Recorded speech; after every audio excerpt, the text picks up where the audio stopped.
If they paid me $100, like out of their pocket for ad reads that they sell for like thousands, Yeah. I would do so much more. So if they paid you extra money to do your job, you would do your job? I mean, you are kind of getting paid to do that already. I know. Leave that part in the show. No. Greasing Billy's wheels is the way to get him to do it. Just because you snap into the microphone doesn't mean that cuts it out. It's cut. Cut. Welcome back to Macrodosing. It is the only podcast available anywhere on the World Wide Web, so you have no choice but to listen to us across all platforms. I wonder if anyone's ever done the hat trick and listened to Macrodosing on Apple, like iTunes, Spotify, and YouTube, like all the way through. That's the new challenge, the Macrodosing challenge. I bet you can't do it. It's never been done. We will give away a free subscription to Macrodosing if somebody's able to accomplish that. Actually, definitely check out the YouTube because there's going to be some visuals today. Yes. Actually, I'm going to go ahead and tag a must-watch on this episode of Macrodosing for when the guest comes in. Most watchable episode. That's a bold claim. Yeah, actually, if you're on Spotify right now, go directly to YouTube, even if you're driving. No, continue to listen on Spotify. Listen all the way through, and then you're going to be like, I want to watch that, and then go watch it. If you want to see Big T's head explode, and we all do, then first of all, just watch the live stream that he did last night during the elections. And then second, watch Big T respond to the guy that comes in studio today, Oz the Mentalist, Oz Pearlman. You might recognize him from Adam Schefter's tweets. He's been going around to NFL training camps and doing these mentalism tricks. And so if you thought that what Billy pulled on us last week was incredible, this guy is insane. And we still don't know how he did it. And our jaws were on the floor many, many times. I've never felt more vulnerable in my entire life. Like, I felt like he went inside my brain and took all the information that I was thinking and displayed it for the audience. Yours, I still don't know how he did it. I don't know how he did any of them, but like Avery's is mind blowing. I think mine's the craziest. I think Big T's is the craziest. I think yours we figured out like a way that he possibly could have done it. The other two, I have no idea. To me, Avery's is the weirdest one that he does, and I don't want to spoil anything. No. But he basically told Avery to think of something, and then he, from across the room, told Avery what he was thinking of. Twice. It's crazy. I thought of something, I changed my mind, and he knew that I changed my mind without saying a word. I didn't say a word. Blew my mind. Craziest thing ever.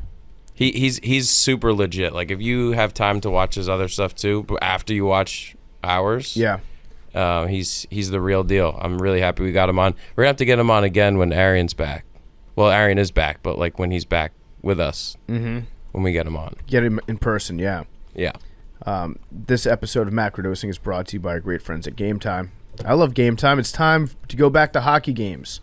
That's what time it is. It's time to go to football games. It's time to go to college football games.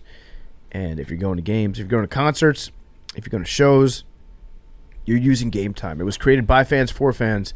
Game Time is the ticketing app that makes it easier than ever to score last-minute deals on tickets to sports, concerts, shows.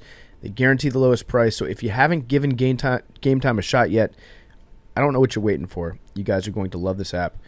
We've had tons of Barstool fans using it. They hit us up on social about the great deals that they get. I've been using Game Time all year. We went to go see some baseball games. Went to go see a concert over the summer. Been using Game Time left and right. It's a great way to get in at the last minute to all sorts of events. So easy to use, amazing deals, the fastest growing ticketing app in the U.S. You're going to love it. Download the Game Time app, go to the account tab, create your login, redeem code MACRO. $20 off your first purchase. Terms apply. Download Game Time. Last minute tickets, lowest prices, guaranteed. All right, we're back. Good news, guys. We did it. We did it. Round of applause. We have banned slavery in Tennessee. I knew you were going to say something stupid. So you clearly didn't read what that said. I know I did. I read the article. Fifth state to do so without exception. 45. Yeah. No, I'm saying that. Tennessee did it. All right. Well, there are a lot of states. You got your headline. There are a lot of states that haven't done it, and Tennessee did. The overwhelming majority. Overwhelming majority of Tennessee. No, the overwhelming majority of states have not done that. Yes, and the overwhelming majority of Tennessee citizens voted against slavery. Yes. Yeah, 80% even, right? Mm-hmm. Yeah, I'm just saying that we did it. There's a lot of other states. Louisiana, the way that they phrased it in their ballot initiative was very confusing. It made it look like Louisiana approved slavery by 80%, but no, I think it was about the same thing. So if you did a little bit of digging into that viral tweet, it was about prisons using slave labor, right? Like forcing people to work as part of their prison sentence. Correct. My homeboy's from Louisiana, and he was like, I accidentally voted against it because it was so confusing. I was like, bruh, come the fuck on, man. It was confusing. No, the way that was worded, it was, I think, intentionally vague? Convoluted. That's got to be really? Intentionally? Well, I mean, their constitution already allowed for that, and the referendum was to get it off, whereas usually it would be the opposite, so it made it seem... Mm-hmm. Ballots are pretty confusing. Who voted here? Raise your hand if you voted. Did you vote? I voted. You voted? Mm-hmm. Avery voted? I voted. You voted? Yep. Yo, I had a Two Americas moment. I'll let you finish, but I gotta tell you, it was the funniest shit in the world, dog. And I'm looking at the ballot, and they list the candidates several times under different parties, but it was just confusing. And it was like someone could easily end up voting for two people or the same person twice, thinking you have to fill out all the bubbles, and then get their ballot thrown out. Yeah. Like, I was like, this is complicated. Yeah, they make it is difficult to do. Have you ever seen the ballot that they used down in Florida in the 2000 election when it was George Bush and Al Gore? No. So the reason why George Bush ended up winning Florida, there were a few different reasons why. One, he had a much better legal team once they got into the fight over it. Another reason was because there were these ballots that were put out called a butterfly ballot. And on the butterfly ballot, they're like staggered. The names are staggered on each side with the circles that you fill in down the middle. And so a lot of Jewish people down in Palm Beach County ended up voting for Pat Buchanan, a guy that had said like some pretty nice things about Hitler just like recently before that, because his name, they were trying to vote for Al Gore in that situation. And so he had like an abnormal share of the votes from a very large Jewish percentage in Palm Beach County. And that was enough to swing the tide to George Bush. And then George Bush became president. And then everything since then happened. Kind of crazy. Huh. So yeah, confusing ballots are... I don't know who designs these things. It should be very easy to design ballots, right? It's like, who do you want to vote for? Yeah, it should. Like, it's way too complicated. Yeah. Arian, what were you going to say about Two Americas? There was that. So, first of all, the polling place that I usually go to, they shut it down without telling anybody. So while I was driving up, they was like, there was a sign outside saying this location has been moved. And so like there was like 10 people walking up like, what the fuck, they changed it? But there was they didn't tell anybody, right? And so there was some old dude. I had to show him on his phone how to use GPS. I felt bad for him because he was walking up. I was like, they're not voting here, my guy. And he's like super old. And he's like, they're not? I'm like, nah. He's like, well, where do I go? I was like, there's an address right here on this sign. And he's just looking at it. He's like, well, he's like, how do I get it? And so I was like, do you have GPS on your phone? And he looked at his phone. He's like, I don't know. And so I grabbed his phone and I typed in the address. I don't know if he ever made it. But anyway, so we had to go to this other place, and that line was like, we had to wait like an hour and a half.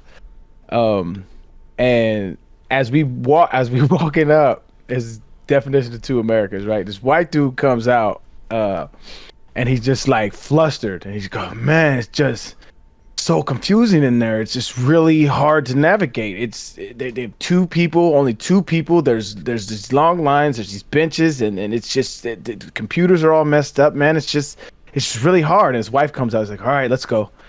I'm talking about 30 seconds later, this black dude walks by me, says, man, it's all fucked up in there. And just walks by. It's the funniest shit I've ever seen, dog. Just right, I'm talking about back to back. Dude comes with this long, elaborate next nigga come up there. Shit is all fucked up. Funniest shit I've ever seen, dog. So how long did it take you to vote? It was probably like an hour and a half, 2 hours. Yeah, it needs to be a lot easier than that. But it's the day after election day. We still got some results that are coming in. Looks like your boy Arian Herschel Walker is going to be going to a runoff down in Georgia. I don't think either candidate's going to get 50% of the vote down there, so it's going to end up being one-on-one, and the spotlight's going to be on Herschel, which is probably not where Herschel's campaign would prefer for the spotlight to be. I don't know about that anymore, man, honestly. Well, I mean, that's what happened in Georgia last time. It was Warnock against Loeffler in the runoff, and Warnock won pretty easily. I feel like Loeffler is like a sane person, at least. Like Herschel Walker, I don't think that they want him to be under the microscope by himself. People hated her, though. Yeah, they hated her, but she was like she was able to string together sentences without lying. Yeah, did you see last night he said he compared himself to Ricky Bobby? No, I didn't see that. He came out, he addressed his party, and he was like, I'm like Ricky Bobby, I didn't come here to lose. Okay. So that was his big message to his supporters. Is it okay? Yeah, I also saw that they only had the space rented out until like 12:30 last night, and so the venue had to kick everybody out at the Herschel Walker victory party because they just either they assumed that the race would be over by 12:30, or they just didn't book the entire night. That was kind of interesting. What we saw was the red wave crashed big time on us. So Big T's been predicting this red wave for quite some time. We were lied to. Who? Oh, okay. Who lied to you? Every polling company that exists. Yeah, I think what we saw in the last week was a lot of polling companies that were not reputable polling companies, but they put out their results and then people talked about them incessantly online. I mean 538 had like it being a much more Republican, like the Republicans are gonna win the House, might flip the Senate, maybe, but probably not. No, they're not gonna flip the Senate. They're at 49 right now. Yeah, and there's like three more. I guess there's an outside chance they could get Nevada and Georgia. Yeah, but probably not. It was a red.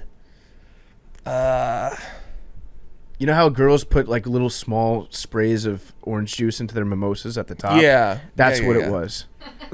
Yeah. It was the eyedropper on top. Something like that. And guys do that too. I don't want to be sexist. I have a take about the election, and I'm curious to see what Big T thinks about this. But I think that what happened last night was a very, very, very bad showing by the Republicans that had everything lined up for them. Like it should have been a red wave because you've got inflation at a record high, and that's something that affects everybody. Like everybody deals with inflation. That's something that people will come out and vote against. If they go to the grocery store and their bill is 50% higher than it usually is, people vote based off that shit. People also vote based off gas prices and just how they're doing financially. Gas prices have not been good either. People would vote off of that. Everything was teed up for Republicans, and they blew it. And they blew it because I think they've become what Democrats were back in like 2015, 2016, when the Democratic Party based everything in their politicians off of what people were saying on Twitter. And they thought that Twitter was a real life thing. And all these pet causes, yeah, that's going to be what we actually are putting out candidates that support those things. Republicans have been putting out candidates based on clout. And they've been putting out candidates based off of kind of like the just like weird people. There were a lot of weird candidates that the Republicans chose to run this year. And by weird, I mean not only people that didn't have any political experience, but people that were just, they tried to run the Donald Trump playbook, which is just being mean and like cynical and running to make liberals pissed off. And it turns out that people like normal people that are running to just try to help the folks that are voting them in. And now I'm not saying that the Democrats do that all the time, because they definitely don't. And I'm not saying that they had great candidates, because Democrats, a lot of these Democratic candidates suck ass. But the people that the Republicans had nominated for these high offices, I think were just mostly running on a platform to own the libs. And regular people don't want to go out and vote for somebody to get into office who's only there to make your political enemy upset. You have to be able to offer them something at some point And I think the Republican Party really fucked themselves over by not nominating regular people like Dr. Oz in Pennsylvania. Why the fuck is Dr. Oz a guy that's in New Jersey and has these palatial multi-million-dollar homes all of a sudden trying to connect with Pennsylvanian working people? There's no connection there whatsoever.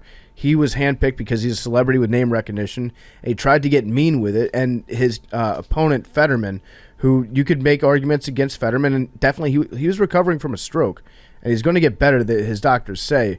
But at least Fetterman is a guy that like cared about the people that he was trying to represent, and seemed like a genuine person.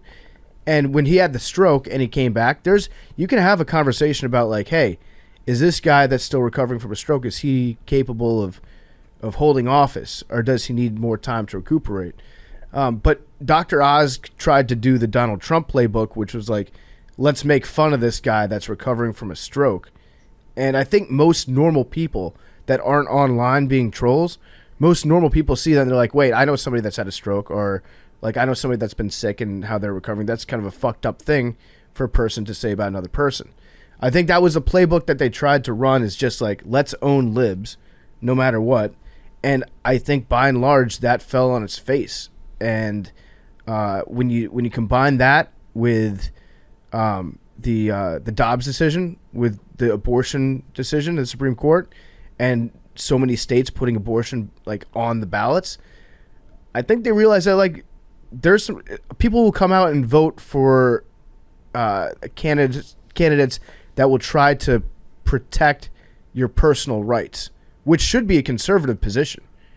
You could make an argument that that allowing abortion is a conservative position because it's saying less government interference. But that's a little bit aside from the point that I was trying to make, which is I think most of the Republican candidates that they ran in these high profile races they're just kind of mean people in general. And I'm not saying that all Republicans are mean, because they're not. I think they're like, I like Republican people.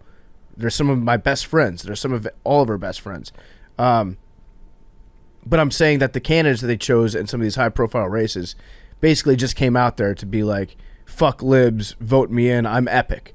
And when the liberals tried to do that back in 2016, it fucked them over. And Republicans fell for some of that same trap this time, and it fucked them over. Who are you talking about in particular?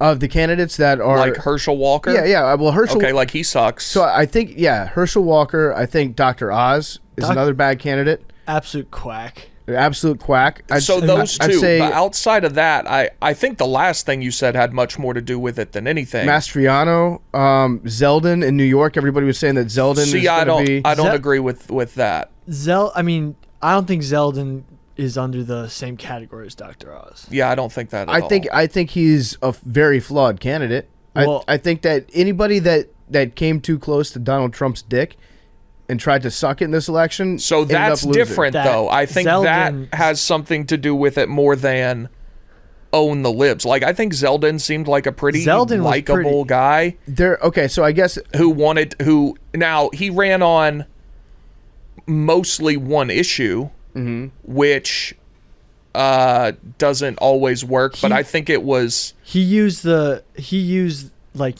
play videos that stir up a lot of feelings to get votes with the crime stuff. Yeah, he was like, that was his one quote unquote dirty play, if you will. But I think New York shows that like a lot of people voted for him in a historically blue state. Like a lot of people. Did he lose by 20 points? No, he 52 to 47. Is that close? It's a very close race. I was thinking about somebody else then. Yeah, I mean, 3 million to 2.7. I mean, Hochul kind of made some missteps when it came to the point of crime, and I think that's why we saw the turnout we did. So, Pennsylvania, their governor, Mastriano, the guy that was running for governor there, got his ass kicked. There's Carrie Lake. It looks like she's going to lose. Is that the one in Arizona? Arizona, yeah. What was going on there with the whole office, like Watergate stuff? I don't know. People were breaking into offices and shit. I have no idea, but it just seems like a story that I'm not saying it from like an alarmist point of view, but like someone was breaking into offices. That's the first I've heard about it. That's like a weird I think that one got pretty ugly. But another point would be like to that Donald Trump aspect, where Trump handpicked a lot of these candidates, and he had a lot of say in who was going to get the nominations, and now it's going to be Trump, DeSantis, or what DeSanctimonious is that what Trump's calling him? Mm-hmm. So that's going to be an interesting showdown, because I feel like Donald Trump is still going to want control. What do you think is going to happen? You think DeSantis is going to run against him? I don't know. Because I'm not convinced that's going to happen, which would be bad. You think DeSantis is going to serve his term out as governor? And possibly. People point to DeSantis in Florida as that could like go against what I'm saying, because he is very much an own the libs guy. But Chris, the guy that he was running against, is a Republican. He was a Republican until like a couple years ago, and then he just switched over. Like, I don't think that there was. I also think DeSantis has a track record of, like, during COVID, he did things that turned out to be very good decisions, and people voted based on that. Whereas Oz hasn't done anything, Herschel Walker hasn't done anything. Yeah. They don't have a track record to point to. DeSantis can definitely be like, we kept our state open. This has been one part of the country that people that wanted to could make their own informed decision and come here and act like nothing's going wrong, and then that's their choice. And I think that's very alluring to a lot of people. Like, yeah, I would have preferred not to go through COVID the last couple of years myself. And also, like, the tax stuff, he's got at least a track record that he can run on. But I don't know if he's going to want to go up against Donald Trump. Yeah, I just think that's like bad for the Republican Party if they go up against each other. It's either DeSantis runs and Trump doesn't, which won't happen because Trump's going to run. Trump's announcing next Tuesday he's running. Yeah. So, yeah. I don't think Trump will win if he runs. I don't think he will either. Yeah. I think people are just sick of it. You know, DeSantis would win if he ran by himself and Trump didn't go up against him, but if they go up against each other, it's just going to be a shit house. I agree. I think DeSantis would beat the fuck out of Joe Biden. Yeah. But I think Joe... it'd be fun, I'm not convinced of that anymore. You're not? If the last 2 years are okay, then as last night seems to indicate, then I'm not convinced of that at all. Yeah. I guess I feel like Republicans in this race got into their own little echo chamber, much like the Dems did back in 2016, where they're like, there's no chance that we can possibly be wrong about any of this. And I think the new like right-leaning Republican media sources, they all kind of like echoed each other and talked themselves into this. They got all lathered up about it, and they got everybody lathered up about it. You got Big T lathered up about it. And sometimes if you listen to that echo chamber, you lose touch with the fact that like most people aren't chronically online like we are. And they don't want to deal with just people that are out there to own the other side. They would like to elect somebody that does something for them. Is Joe Biden actually going to run in 24 though? I don't know. Like, it'll be interesting. That's a real concern. Yeah, he will. Yeah, he will. But so let's say, like, who from the Democratic Party has a good chance in 24 of beating him out? No one. HRC. No, Hillary. The return. If he doesn't concede, he won't even have anybody running against him. Right. I'm like trying to think. I'm like trying to think of people who ran in 2020. Like Elizabeth Warren's really old too. No shot. Very unpopular. Yeah. Like Beto. No, couldn't even win Texas. Yes, let's run Beto again. Beto's back. He is the Buffalo Bills of politics. Yeah. Of the late 80s, early 90s. He just keeps... All right, you know what? Beto's Cliff Kingsbury. He keeps running for, like, bigger and bigger offices. Well, but he's gone down, though, because he started for president. Oh, that's true. Then Senate, then governor. No, he did Senate first, then president. Okay, yeah. And then governor. So now he's going to do the House. He just needs a podcast. I think he's right. I think he's actually popular. He's just in Texas. This is a red state. You're not going to win here. Yeah, but he's a guy who just like is trying politics because I think he just has nothing really else to do. Because I think he's like... Is his wife rich? I think he's super rich. How does he make money? I think he's actually a good candidate, dog. Yeah, but I think he just needs a podcast. He just needs something to do that's not politics. I think he'd have a great... I think he needs to move out of Texas. Get the hell out of Texas. You're not going to win here. You're not going to win here, dog. We had a power grid failure. There was like so much going on. Ted Cruz skips out to You know what I'm saying? Like they're not gonna vote. People are voting party lines. They're not voting candidates. People are voting party lines. I feel like Beto, his wife is probably loaded, and she was like, "Hey, I need you to get her job. Like, you're a great stay-at-home dad, but like it would be cool if you got out of the house a little bit." Beto's like, "I'm gonna run for offices," and then he just keeps losing at him. And he does. He seems like a regular, nice guy for the most part. Mm-hmm. I don't know if I'd trust him like to run anything in my life, but he seems like a normal enough human being. See Ted Cruz dodging beer cans. I did see that. Okay, so you shouldn't throw beer cans at your local senator. Why was Ted making his daughters go on these rides with him? Like, they must hate him so much because everywhere he goes, he just gets booed, and he's got his poor, like, what are they, teenage girls? Well, it's actually a very well widely used like strategy. So like mayors that are much like hated by the most of the population, they'll like walk in like the St. Patrick's Day parade or like different parades with special needs children's around them, like so that when they get booed, it's human like, shields. Yeah, it's human shields, and then they can be like, "Oh my God, why would you boo special needs people?" But then it's like, I saw that at the Boston St. Patrick's Day parade. Like their mayor, their mayor was walking, and she is not liked by a lot of people in the North End and Southie because she shut down all the restaurants and bars. And everyone's booing the shit out of her, and she had the human shields of special needs children around her. And it's like, that's shitty on her part. Goodell does that too. He always brings the troops out at the NFL draft, and then he'll like go on stage for the first time at the draft and like shake every troop's hand just so that maybe he would get booed a little bit less. Never works. It never works. But yeah, Cruz has his poor daughters who are probably at the most embarrassable age. They look like they're both teenagers. Yeah, they're teenagers, they're like and 14. They're like, "Dad, why don't make us like come out and get booed?" And like I don't like having 50,000 strangers flip me off. You think it would have been frowned upon if he like caught the beer and like hit it with his teeth and did a shotgun? No, that would have been awesome. What if that was the guy originally was trying to? That's what I was thinking. Like maybe Rob Gronkowski getting hit with the beer in the head. Because wasn't it a parade float for the Astros? Or they were doing something else? Yeah, it was for the Astros. I think it was the Astros. Yeah. And I bet they were throwing beers to players. That's what they do, Actually, right? Ted Cruz, you should have fucking caught that beer and chugged it, you idiot. That's what I'm saying. He's so uncool. Like, you can't do that. Because you would have totally changed the narrative from like, oh my God, people hate me, to, oh my God, people are throwing me beers. I'm a legend. Billy needs to be like the PR representative for I should just be older political candidates. You should work for Beto. I should just be a politician. No. You want to start a podcast with Beto? The Beto Boys? Billy Football? Also, I just looked it up.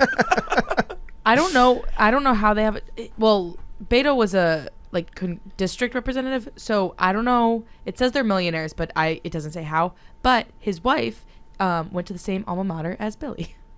Really? Yeah. How about that, Billy? Well, it's homecoming this weekend. Let's see if she shows up. But it doesn't say how it just says they have millions of dollars in assets and financial disclosures. Wait, Beto? Beto and his wife, yeah. Oh, Beto's wife? Or Beto's wife. No. Beto's wife is your sister. I'm going to cuck Beto. Yeah, I mean. At homecoming this weekend. No, I'm kidding. Beto to me just seems like a rich wife guy. Yeah, let's see what his... The best tweet last night, we know Herschel Walker's in a runoff. And someone goes, they're going to tell Herschel Walker it's a runoff, and he's going to line up like he has to run the 40 in the combine again. Herschel is just like, why? Yeah. There's nobody else. Like, there's a lot of other people that you could have nominated that would have been a much... They probably would have won convincingly. Yeah, I mean, you agree that, like, Herschel Walker has no business being a United States senator. They just they wanted a red seat. That's what they wanted. They're like, okay, who has name recognition? It's Herschel Walker. I'm not saying that Warnock is a great guy, because I don't think he's a great guy either. But Herschel Walker, it's like, what? You probably could have gotten a better UGA football player than Herschel Walker. Yeah. Yes, for sure. Stetson Bennett could Stetson Bennett would have won. Yeah. You can go back to the list of, like, Georgia quarterbacks. I think Aaron Murray. Oh, Murray would have, yeah, in a landslide. Who was that dude that why am I forgetting his name? The Bills got him. The Bills. Recently? Yeah, or a couple years ago. Hudson Mason. Oh, Jake Fromm. Jake Fromm, yeah. Jake Fromm would have won. I bet you. Just any Georgia quarterback. Mark Richt would have won. I don't know. They don't like Mark Richt. But I think the fact that they won a national championship means that the Mark Richt years were necessary to get there. He's the Bill Buckner. He's been forgiven. Yes, they were necessary to get there. You could say, I fuck with Mark Richt. That's my guy. You like him? Love him. Love him. Love him. What's your relationship? Personal reasons. My senior year, when they decided not to play me, they just like weren't playing me. The Georgia game, I had 3 carries, and after the game, like, and in my mind, my future's in balance. Like, I'm going back home. Like, I'm about to be my dreams ended. Mark Richt comes up to me after the game, just walks up to me. I never met this dude, never talked to him. He goes, hey man, I don't know what the hell's going on there, but you are one hell of a player, and just walked away. I was like, that little boat of confidence kept me going through the season too. He's a really good dude. That's awesome. I remember. Did you ever tell him, like, hey, remember when you said that to me? That meant a lot. I've never seen him since. Well, Mark Richt, if you listening, that little comment you told number 27 on the sidelines, 2008, or on after the game on the field, shit kept me going and might have changed my life. Shout out to Mark Richt. Without Mark Richt, there might be no macrodosing. Wow. Yeah. Crazy. That's wild. That's lit. The Podfather himself, Mark Richt. I would have voted for him for that reason. Yeah. No, he's a good dude though. I think one time he went on like a missionary trip during the off season, and there were Georgia fans that were like, "Why isn't he recruiting right now?" Oh, really? And he was in like Africa feeding starving children. Dude, Jimmy Carter should have ran as a Republican. That would be funny. What if Jimmy Carter showed back up in Georgia and he was like, "We've never seen fraud like we saw in 2020." He became like a huge MAGA guy. Should be funny as hell. That would be awesome. Yeah. He'd win in a landslide. Oh yeah, for sure. Yeah. I bet, dude, libs would vote for him. 100%. It's like, yeah, it's Jimmy Carter. You can't not love Jimmy Carter. You can't. Jimmy Carter probably maybe the highest approval rating as a human being. Yeah. In Georgia. The best of the videos of him on the planes when he goes on, he shakes everybody's hand. Yeah. He spent the last 50 years building houses for poor people. Yeah. He's still teaches Sunday school, I think. Yep. Legend. Good guy. Who do you think's going to win that runoff? I think it's going to be Warnock. Because there was a libertarian that got like 2%. Yeah, I think I'm trying to remember what happened in 2020 when they did the runoff, and it was a similar situation where there was somebody else that was involved, and people voted for Warnock over Loeffler. I feel like it's going to be Warnock. Georgia shows up for Democrats. They have been recently. Stacey Abrams. Yeah, and I feel like, well, no, not for her. She just got her ass kicked. But in 2020, she was the reason. Helped to organize that. Yep. Yeah. That's what I meant. I know she lost. Yep. Also, that's a bad result for the MAGA crowd too. Was his name Kemp in Georgia? Mm-hmm. The guy that he beat in the primary was like Donald Trump's handpicked guy, trying to get back at Kemp for the 2020 election stuff. So yeah, all signs are pointing like away from Trump Republicans and towards, I don't know, some DeSantis Republicans. So I get the feeling that it's going to be Warnock though, because we're going to see a lot of Herschel Walker, and I think the even Republicans in Georgia will tell you that they're better off not having Herschel Walker on television speaking as much as possible. If he wanted to win, his best course of action may be to just not do anything for the next month and just have people remember they're like, oh, he's the Republican. Yeah. When they go vote again. Yeah, just go out purely off name. Yeah. That is. I've given up. I've given up all this shit. Like, I don't care at all anymore. And it's probably bad. I admit it's probably, but I just don't give a shit anymore. When Herschel Walker, like what are we doing? Like, he won, I think, like over 70% of the evangelical Christian vote. Like, it's comedy. It is literally comedy. And his running mate is a pastor, like a real one. It's like, right. Get the fuck out of here, dog. Just get out. Like it's dumb. Yeah, Walker's like threatened to kill multiple people before, almost killed people. Still goes through these mental episodes where he does react like very violently. It would almost be like, I guarantee that if Herschel Walker did get elected, Republicans in the Senate would fucking hate him. They would be like, this guy, I can't be around this guy. This guy's dangerous. Like, he should not Maybe be behind the scenes. Yeah, behind the scenes. Yeah, no, they'd have to like pretend to get along because he would be their vote that would put him over the top. But I think they would hate the guy. The guy is not, he's not suitable for much of anything. Can you just imagine the Senate? Sorry, Arian. I was just saying I was doing like a whole bunch of like political debates and stuff like early on in the pandemic, like on Twitch, I was streaming on Twitch, and I got what is his name, Joe Walsh. Yeah, mm-hmm. yeah. So he's the ex I think he was a congressman, but then we were talking and he was like, "Yo, I'm friends with like a lot of these people in Congress, and like behind closed doors, most of them like hate Trump, like can't stand him, think he's bad for the party, but." They can't say that publicly because he has so much support outside. And this was like early on too, when it was like really the height of this nigga was still on Twitter and shit. And so it's like, if he gets in public, like which is cowardly, right? Which is the most cowardly shit in the world. But like if Herschel Walker gets in, like he's gonna they're gonna love him publicly, which is just I throw in the towel. So I'm done. I actually, in response to what you just said, I wonder if there's going to be more people. I think there certainly will be in the media and just in the public, but I wonder if there will be more lawmakers who, once it becomes evident that it's going to need to be Trump or DeSantis, will go against Trump.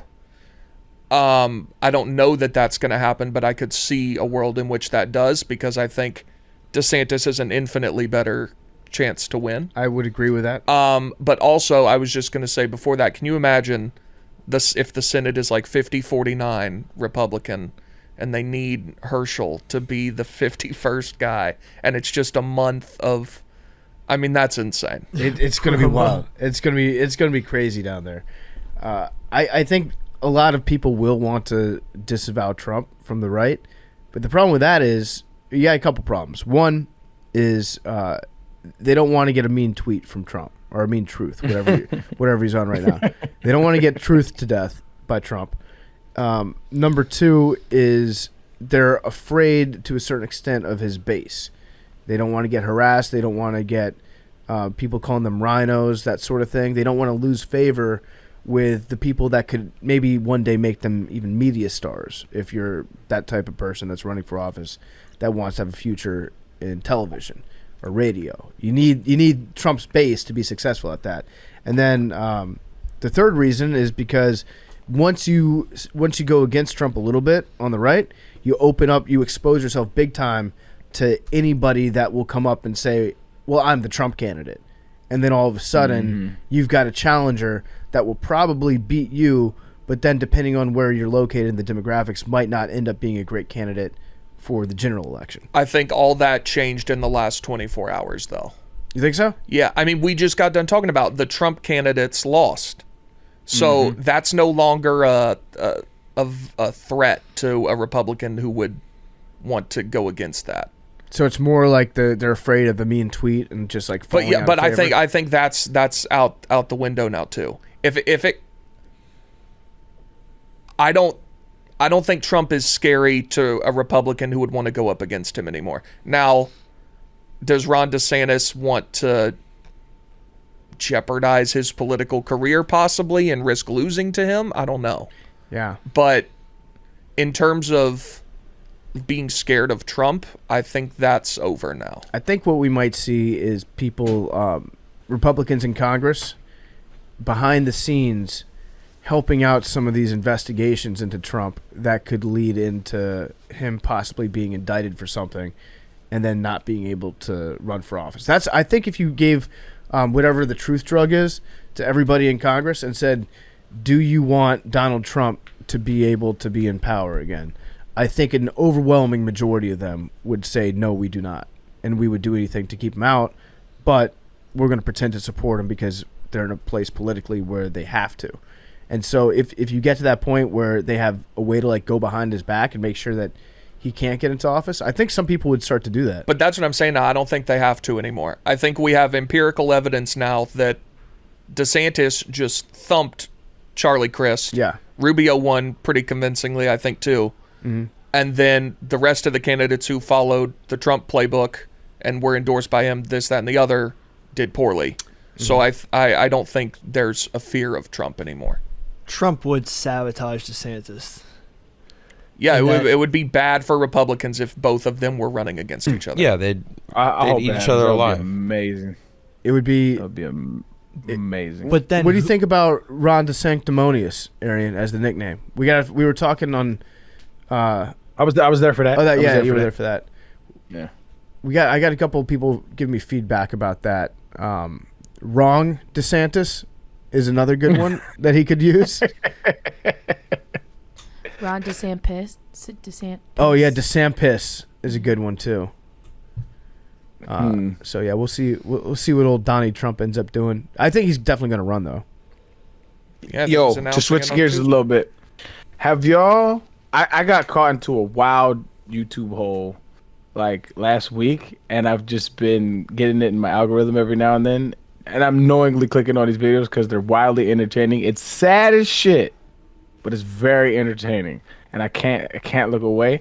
There's a dude by the name of Daryl Brooks. Daryl Brooks was a dude, I think it was in Wisconsin, and he was like at a Christmas Day parade, and he took his car and drove through Christmas Day parade. It killed like 6 people. Very sad shit. That's not what's entertaining. Are you seeing his defense? He chose to represent himself, and he's trying to play the sovereign citizen card throughout the entire trial. And just watching some of these highlights of like the sovereign, I don't know if y'all know much about sovereign citizens and what they do, but they are hilarious. But he's trying to do some of that versus he tried to do a little bit of reading on like court proceedings and it's just beyond hilarious. And I've watched so much of that trial, dog, way more than I should have. At the beginning, he said that the state of Wisconsin could not prosecute him because the state of Wisconsin was not a person, and so it's not a real thing. I saw all those videos. The sovereign and he tried to be, I'm a sovereign citizen representing myself, and I don't recognize the name Daryl Brooks. And she was like, Mr. Brooks, he's like, I just told you, Judge, I don't recognize that name. And she's like, what the fuck are we doing, dog? Yeah, that guy. It's hilarious. The sovereign citizen movement is so funny. Like when they're in court and they're saying, I refuse to acknowledge this courtroom as being real because that flag does not have gold tassels hanging from it, meaning we are not under the maritime jurisdiction of these United States. I'm a traveler. I'm not a person. I'm a traveler. Yeah. They're watching compilations of them getting owned is so funny. Oh my god. You got to look that up, Arian.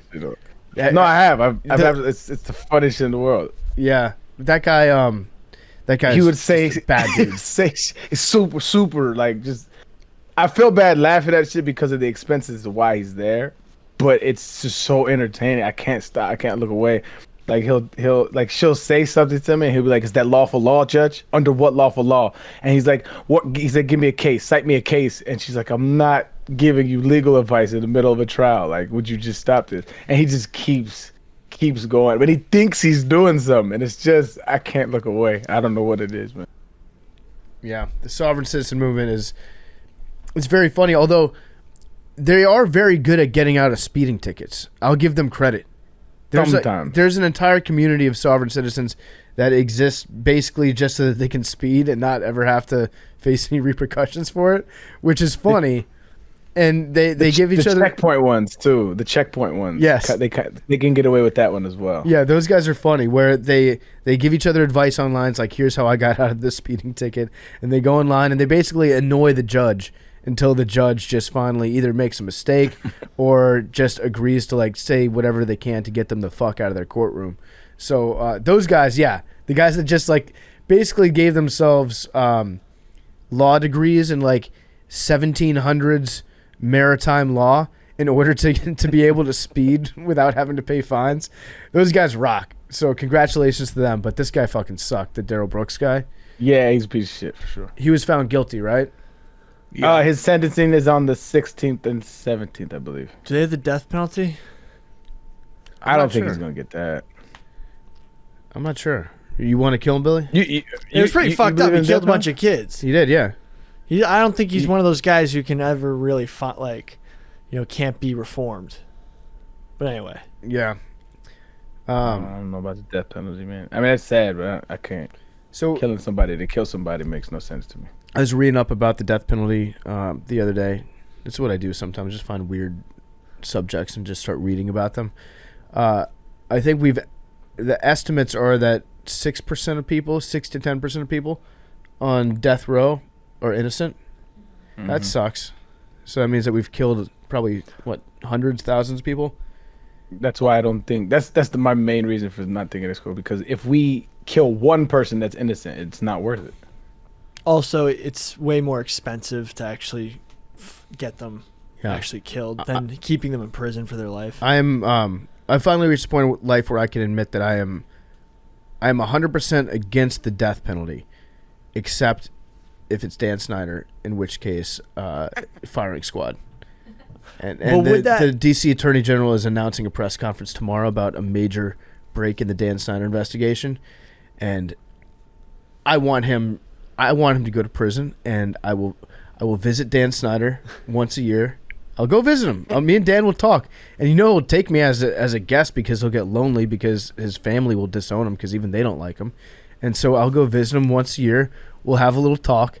And then, I'll say what's up to my good boy Dan, and then I'll just walk back and continue to be free for the rest of my life, and he will die in prison. You should mind fuck him. Show up as a friend first, kind of lure him in, like bring him stuff, write him letters, and then show up and just be a friend to him for like a year and a half, and then just flip on him. Oh, I like that. Like become the only person that's in his corner. Yeah. And then I'll get him to rely on me for like all of his positive affirmations. He'll see me as like the most trusted person in his life, and then one day I'll just completely just shatter his entire ego. Do you think Dan Snyder knows who you are? That's a good question. I don't think so. I don't know. I bet somebody's told him. I think he knows that there is a podcast host that doesn't like him.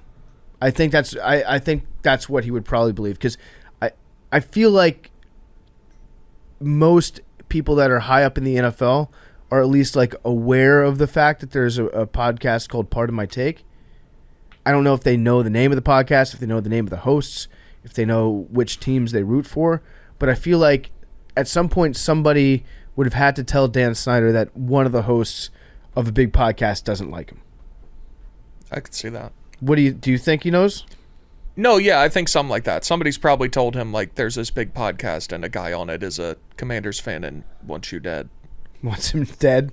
The only reason why I think that he might not know is because I think he would have already tried to kill me. Or what if Dan Snyder... Maybe he has. Maybe, yeah, good point. Maybe he gave me coronavirus. Maybe he shipped Billy chemicals, or tried to intercept the shipment of research chemicals when Billy injected him into my arm. Maybe he did something to What if Billy's the plant? Fucked up, Mad Dog. What if Billy was paid by Dan Snyder to infiltrate Barstool? He did kind of come out of nowhere, though. No one vetted me. That would make a lot of sense based on like Dan Snyder's previous hires that he's made of just like trying to get people to do the job and they end up being fucking incompetent. To have Billy be the guy that he sends. Great. Good one. Thanks, Billy. What, you were incompetent at killing me.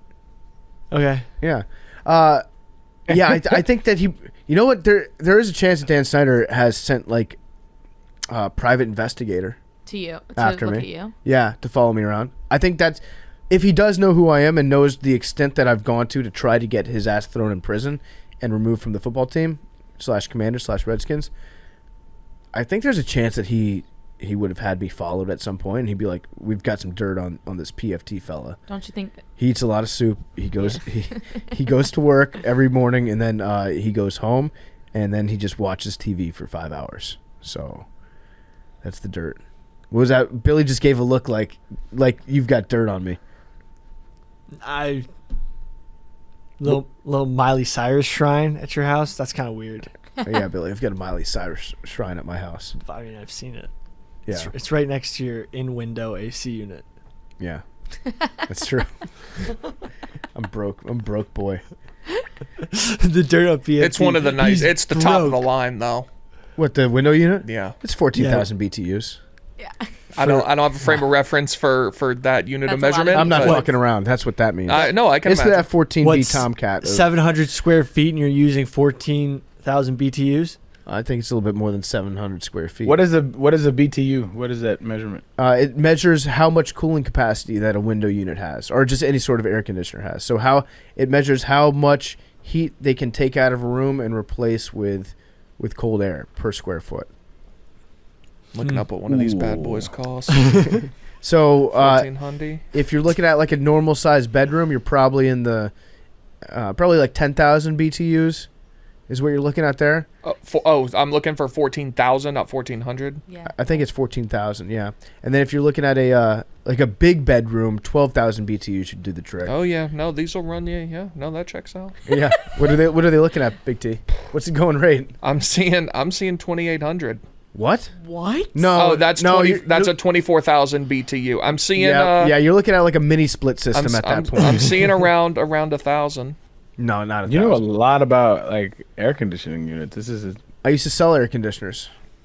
really. Ask me any question about air conditioners, air coolers, dehumidifiers, Did you ever do HVAC okay. or just tankless water heaters. just buy in units? No, I didn't do Okay, HVAC. I got a question. Oh, I got a question. You know about water heaters too? A little bit. Okay, so I contacted my contractor about this because we're almost done with the remodel. Just have like a few things left. And in my shower, my new master bathroom shower, there's two heads. And one of them gets way hotter than the other one, and I don't know why. One of them gets way hotter than the other. Like if I turn the heat all the way on, like it's way hotter than the other one. The other one, you know what I it mean, it is? gets warm, but it doesn't really get that hot. No, you know what that is? It's that No, I don't. That's what I'm asking. your hot waters goes to the first one first, and then whoever your plumber was connected the second one. So where your hot water connects is closer to your first faucet that has the hotter water, and then it runs through another hot water pipe to get to your other spout, and then in that time it cools down a little bit. You know what I'm saying? I mean, I hear your words that you're relaying to me. but I don't- Billy might be right. I don't know that much about plumbing. No, because I used to work with a subcontractor plumber who basically, like, there was problems because there's a blue and the red pipe that they use, and it comes from the metal pipe and that plastic that they use to connect to like your faucets, right? There's a blue and the red pipe, but that red pipe doesn't hold heat as well as the heated like copper pipes or metal pipes that they're using, so it's losing heat as it goes to your second faucet. That sounds right to me. So what's the remedy? I don't really. I mean, it's kind of like Just use one shower head. It's like you have two shower heads.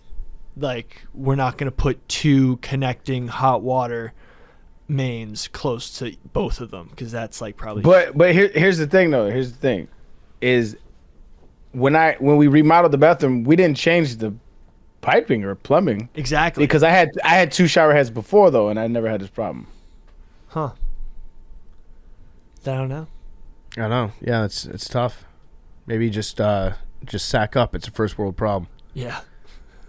If you have two That's what I would shower say if I heads- was a plumber. I'd be like, you really calling me out here for this? That's probably why. That's probably why they. I'm didn't sorry that your really- second shower head isn't providing you scalding water, sir. Fix that shit, motherfucker. Another thing that happened yesterday. Yeah, Billy? Yeah. Did you go party with Antonio Brown? I did not go party with Antonio Brown. He was looking for you. Antonio Brown was looking for me yesterday. Really? What did he say? He said, He said, "Yo, let me find it. Yo, PFT, yo, Jim." So Antonio Brown's AVI on Twitter is Kyrie Irving. Avi. Yeah, Big T. I heard it too. His Avi. What are you supposed to fucking say? What's an avatar? Avi. It's AVI. Don't get mad. Avi. We're just, Avi. I was amused that you spelled it. Yeah, because it's That's how it's spelled. Something that's like it's like GIF or GIF, and then it's like It's not. This is Avi. not that. This is And not then like that. who Nobody the fuck knows. knows? It's something you only read and never really talk. All right, to go back to anybody else. reading out that So it goes, TWEET. Yo, People have had Avis since the beginning of social media. They're at PFT Gym, pull up with all my Jew brothers. Let's kumbaya NYC. Yeah, so Antonio Brown was looking for me yesterday to pull up with all of my Jew brothers. Are you Jewish? No. I didn't think you're Jewish. You're not Jewish. No, I'm not I didn't think you're Jewish. I have Jewish friends, so I guess I do have Jew brothers. Later, Avery. Avery's going on a big fancy work trip. I have Jewish friends. I don't know what he was looking for, but Antonio Brown was trying to hang out yesterday, and so I blocked him on social media. Damn. You blocked. Well, he had blocked me for like years. I had no idea why. I definitely never said anything bad about Antonio Brown. And then Jake Marsh, one of the guys on Part of My Take here, he asked Antonio Brown to unblock me. Antonio Brown unblocked me, and then I immediately blocked him. So now I have the upper hand in that relationship. But he was looking for me to come hang out yesterday, and so I don't know. He definitely thinks you're Jewish. I disavow. Why? You think so? Yeah, Why? probably does. Why? Well, I mean, why would he? say Why would that? he? Yeah. Why would he single you out and say, "Bring your Jew"? Did he say Jew or Jewish friends? Jew bros. Jewish bros. My Jew bros. Yeah. I don't know. I don't know what's going on with that. But yeah. So you've had no interaction with him, and he just randomly tweets you that? I mean, I've DM'd him on Instagram a couple times, just saying what's up. And what are those conversations like? I would like to see those. He doesn't reply. I'll tell you my exact. So you just have. Why do you? I just tap in. I tap in sometimes. Right, you are fucking a hilarious human. I tap in with AB. And here, I'll let you know exactly what he says. What's his? Is it AB 84? I think so. I thought it was just AB. I thought it was just AB. Oh, you said on Instagram. Yeah. I think it's just AB. Okay, I'll pull it up right now. But yeah, he's me and him have an on again, off again relationship. I'll put it that way. It's saying couldn't load user. He might be. Is he suspended or something? Damn. More than likely. Oh, here we go. Okay, let's scroll back. Oh yeah, this goes back to August 9th of 2019. This is after he got into a fight with Mike Mayock because Antonio Brown was pissed off that he couldn't use his old helmet after the Raiders signed him to that huge free agent contract. Or I guess it was traded, but then I think they gave him a new contract. I said, hey, I agree with you. They should let you wear your old helmet. It kicked ass. And then I said, I have a helmet for you. And I actually had the exact same model of helmet that he liked to wear that he was mad that they took away. I said, your size and preferred model. Then later on, I said, hey, AB, Mike Mayock says you're either in or you out. Do you want this helmet or not? And then a month later, I said, you good? And then he hearted that. And then January 2nd of this year, after he quit, remember when he ran off the field and flipped everybody off? I said, hey, do you need a ride home? I'm right by the stadium. So I was trying to pick him up. And then I put up a story on Instagram saying Gremlin mode at AB, and I'm taking a shit while I'm listening to Pit Not the Palace, his song. And then he replied with the tears emoji. Hey, you know who was doing his dance? Holy shit. Kirk Cousins was doing his dance. Was he? Yeah, the AB, that one? like.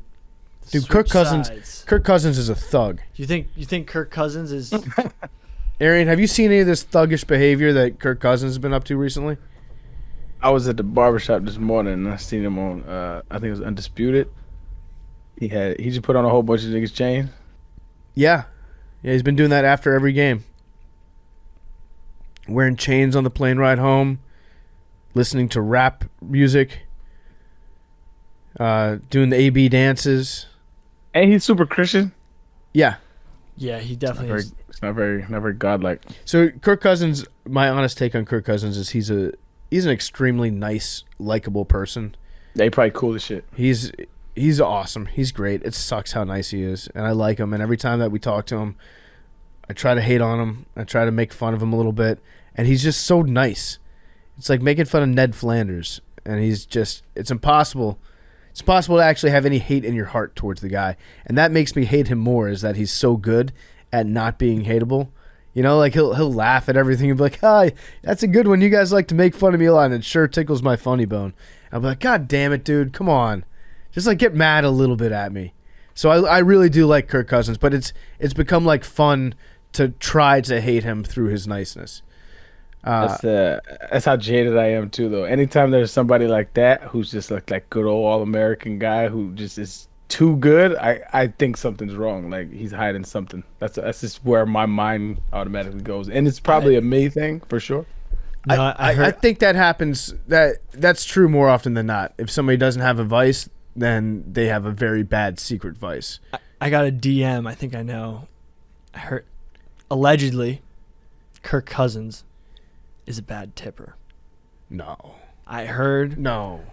from a couple sources. Define bad, because I got that accusation thrown on me one time. No, Billy. I heard he's a bad tipper, but like European, we shouldn't be tipping servers type tipper. That I don't know. I don't know if I like where this is going.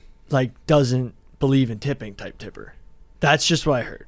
That accusation, I feel like Kirk Cousins is so rich that if he in fact is not a tipper, that is just, it's stupid of him. No, like because religiously. you've got that much money, and this is a public image problem that's taken away by just like literally a drop in the bucket for you.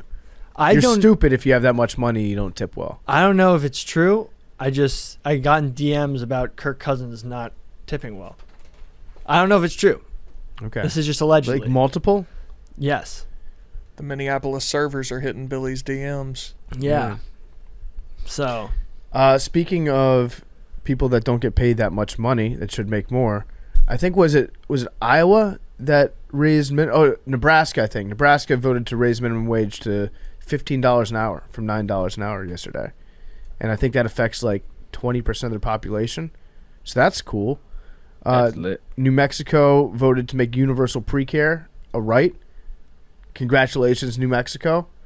I feel like shout out to the home state. I feel like pre-K is one of those things that like people don't realize how much of a help it is. If you can get your kids into pre-K for free, it makes, like, once you get into kindergarten, it makes everything so much easier.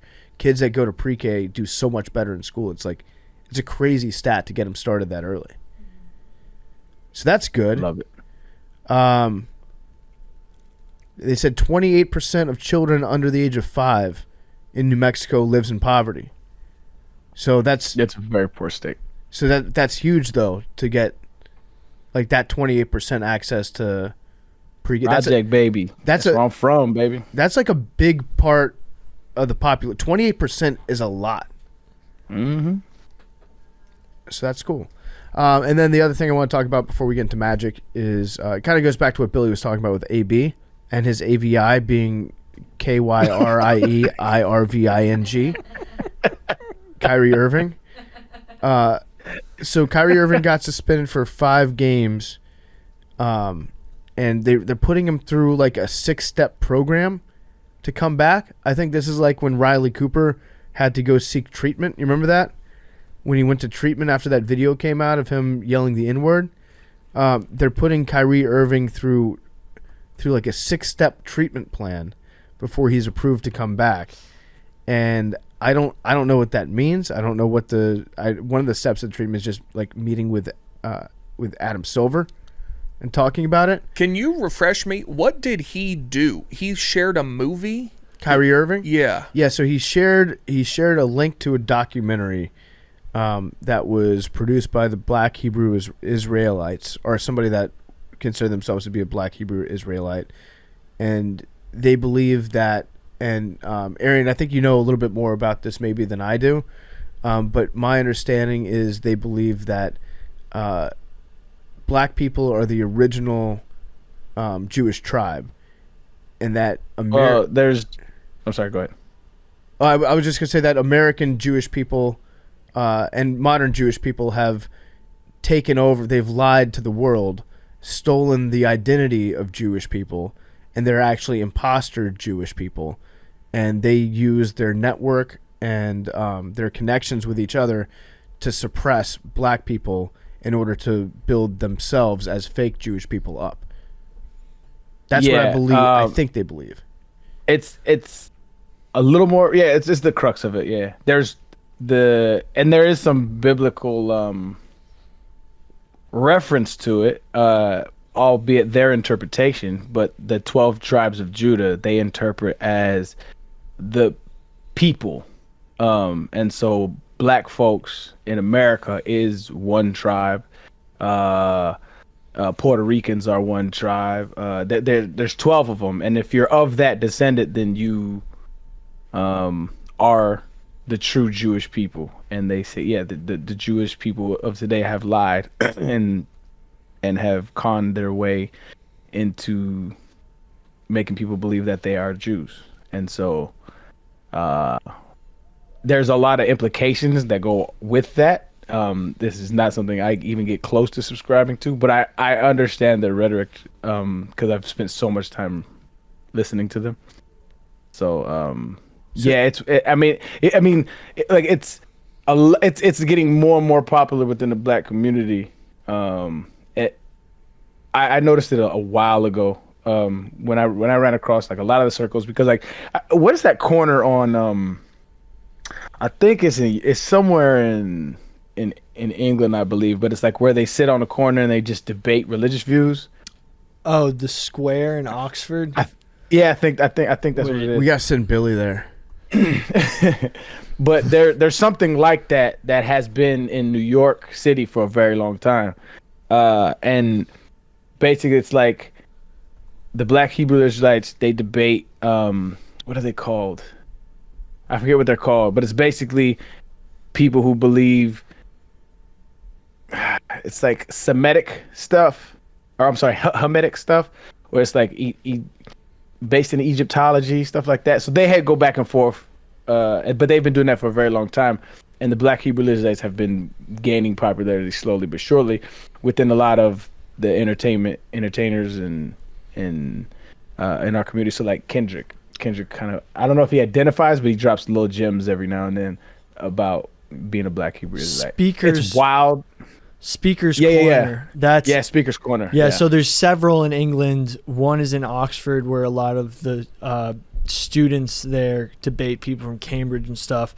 But the original one, and best known, is in the northeast corner of Hyde Park in London, England. Historically, there were a number of other areas designated speakers' corners in other parks in London, such as Lincoln's Field. There's one in... Yeah, so let's see. In New York, United States, the mayor of Cleveland. They're in Washington Square. DC too. Oh yeah. They're in DC, and they like to yell at people and get into fights on the street. They're very... I don't know. Very vocal. They don't... Yeah, I don't think that they necessarily get into fights. I think that they definitely, like, I'm talking about physical altercations, but they definitely will scream at you and call you, what is it? They think, because what they do is they ruffle your feathers, and they say that white people in America are going to go into slavery, and it's justified by what the Bible says. And the one thing I do give them credit for is they know the Bible like a motherfucker. I'm talking about they can give you reference points and scriptures that go along with each other. It's very impressive how knowledgeable they are about the Bible, but it's just their interpretation of the Bible, right? And so, like, if you get into a real discussion, go ahead. They're excellent orators. They're very, very good speakers, and so I think it is gaining popularity. Now, where does the Hotep movement fall in all this? That's the Hamitic stuff, right? And so that's the stuff where it's like, I haven't delved too much into it, but like when they basically argue, which I align more with them, but I mean I'm not of that ilk. They think that the black man itself is God. Okay. So like the five percenters, right? Which is kind of a sect of Islam, almost like it comes from that umbrella, where they think the black man is God. So, as it relates to Jewish people in America, the Black Hebrew Israelites, they maintain that people that call themselves Jews in America are actually they've stolen the label and the identity of Jewish people from black people who were one of those 12 tribes, and now they use their power, especially in America, and in, I guess, these most recent things that have come to light. They say they use their power in show business to make money and keep black people enslaved underneath them. Is kind of how... Not necessarily enslaved, but they control the economic and political factors to keep them in the circumstances that they are, more so the socioeconomic circumstances. Yeah, so that's the part that has a lot of people upset, and a lot of people in the Jewish community are upset that they're being labeled as essentially liars and people that have stolen the religion of Judaism, and they're being called fake Jews, and all the implications that goes along with that, with the conspiracy of how they're working together to keep their finances amongst themselves and away from other people, such as black people. That's what's upset people about what Kyrie Irving has said. And then they asked Kyrie if he would disavow anti-Semitism, and Kyrie, when he gave his, it wasn't a disavowal of anti-Semitism. What he was saying was, it's impossible for me to be anti-Semitic if you understand where I come from. And what he was saying with that answer is essentially, I am a Jewish person. Yeah, and the implication behind true Jewish. Yeah, that was the implication behind that, was him saying I can't be anti-Semitic because I'm the real Jewish person, unlike the fake imposter Jews that have claimed that title in the United States. So it was the implication. He didn't say that, yes, but it was inferred. That was a subtext. And you could, I mean, you could argue, you definitely could argue, like, he didn't say any of that, and you'd be right, he did not say any of that. But the way that he chose to answer the question and how he went out of his way to answer it that way, I think it makes it pretty clear what he was going after. And so the Nets are in a tough position because they've got a shitload of Jewish fans. Like, don't know if you've checked, but there are a lot of Jewish people in New York City, and a lot of them are Brooklyn, and especially in Brooklyn, and a lot of them are Nets fans. And so now they've got a sizable part of their market that is like, wait, your star player just said that we're liars and that we're fake Jews. And so now it's like, what do the Nets do about that? And their owner's Jewish too. And the commissioner of the NBA is also Jewish. And so now it's like, okay, we're in a tough situation. So, wait, Joe Tsai is Jewish? I think he is. I might be wrong about that. So they shipped Myers Leonard to Oklahoma City. Yeah. Which I think is the team with the least amount of Jewish fans. So that's where they should send Kyrie. I'm not sure. Yeah, I don't know. The Myers Leonard thing, it's like, that's very anti-Semitic what he did. But it was also, what did he call it, like a heated gaming moment? Isn't that what he people said he have had no called it before? idea what the slur meant. Yeah, it's like two different versions of anti-Semitism. I think in Myers Leonard's case, it was like the 12-year-old edgy, I'm gonna scream racial slurs into like my gaming lobby version of anti-Semitism, which is, it's bad, don't get me wrong. And then Kyrie's version, which is like based on various forms of disinformation that he's seen, which but the implications of Kyrie's, I think, run way deeper than Myers Leonard, who's just being like a shithead racist. What if we put them in a room and made them like talk, like learn from each other? Taped, like I think that would be pretty funny. Not funny, but they should do a podcast. What have we learned? Call it Voltron. That's step 7 of Kyrie. So he's suspended for 5 games, and they have a roadmap to get him back onto the team. Step 1, apologize for linking the movie. And Big T, I think I know what you're getting at when you're saying, like, why was he suspended for posting a link to a movie?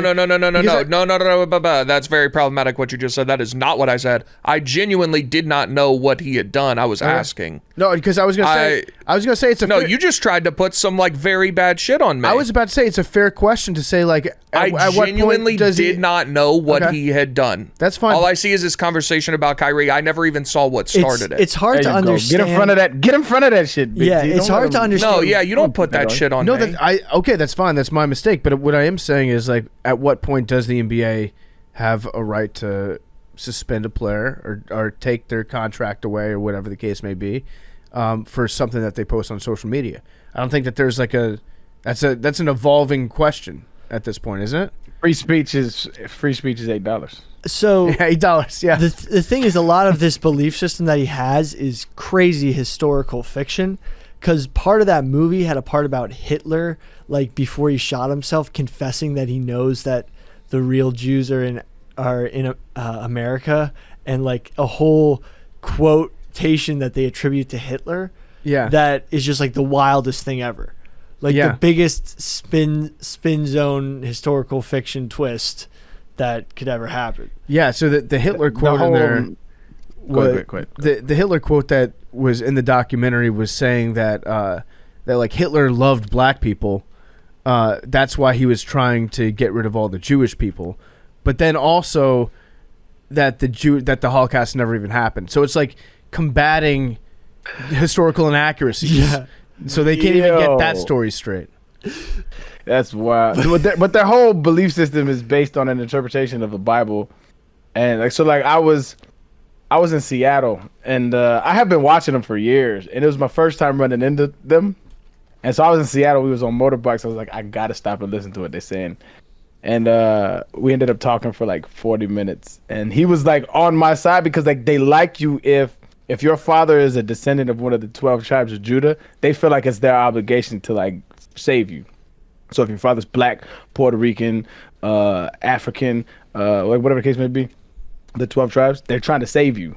And I just basically argued. We ended up arguing about evolution, and he was saying I was lost and all this other shit. But it was funny for like 40 minutes. It was like funny shit. But their whole ideology, their whole shtick is just based on their interpretation. Which is why I always argue, like, believe what you want. But when you try to, because there's no arguing with them. It's their interpretation of a book that it's set in stone. It's never changing. And once you're there, you arguing with the wall. Yeah. Well, I would have loved to see you get into that argument, though. It was so fun. He was like, what the fuck?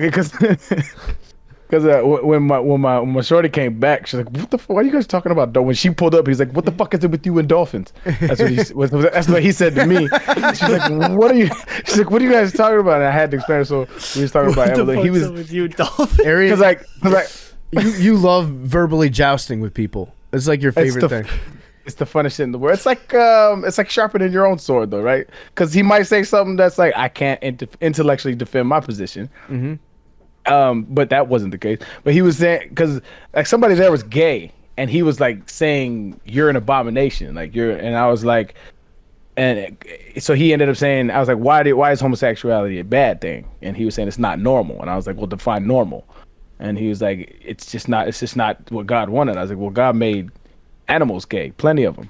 Plenty of animals are homosexual. I was like, so how is it not normal? And I kept bringing up, he's like what animal? I was like, dolphins. and so that's when my shorty pulled up. He's like, what the fuck is it with you and dolphins? You know what's going to be the greatest spin zone? If there's like a QAnon Black Israelite crossover. I bet you that there's already some sort of crossover. No, dog. I'm telling you, bro, that's a great point you bring up. Because one of the homies, one of my good friends, is like super into this shit. He's like, hella anti-Semitic, super pro-black, and I keep telling him, I was like, my guy, you're slowly but surely devolving into like a conservative Southern Republican, like from 1860. like you don't understand, like the shit that you're saying is the exact same rhetoric that they used to say, and some of them still do.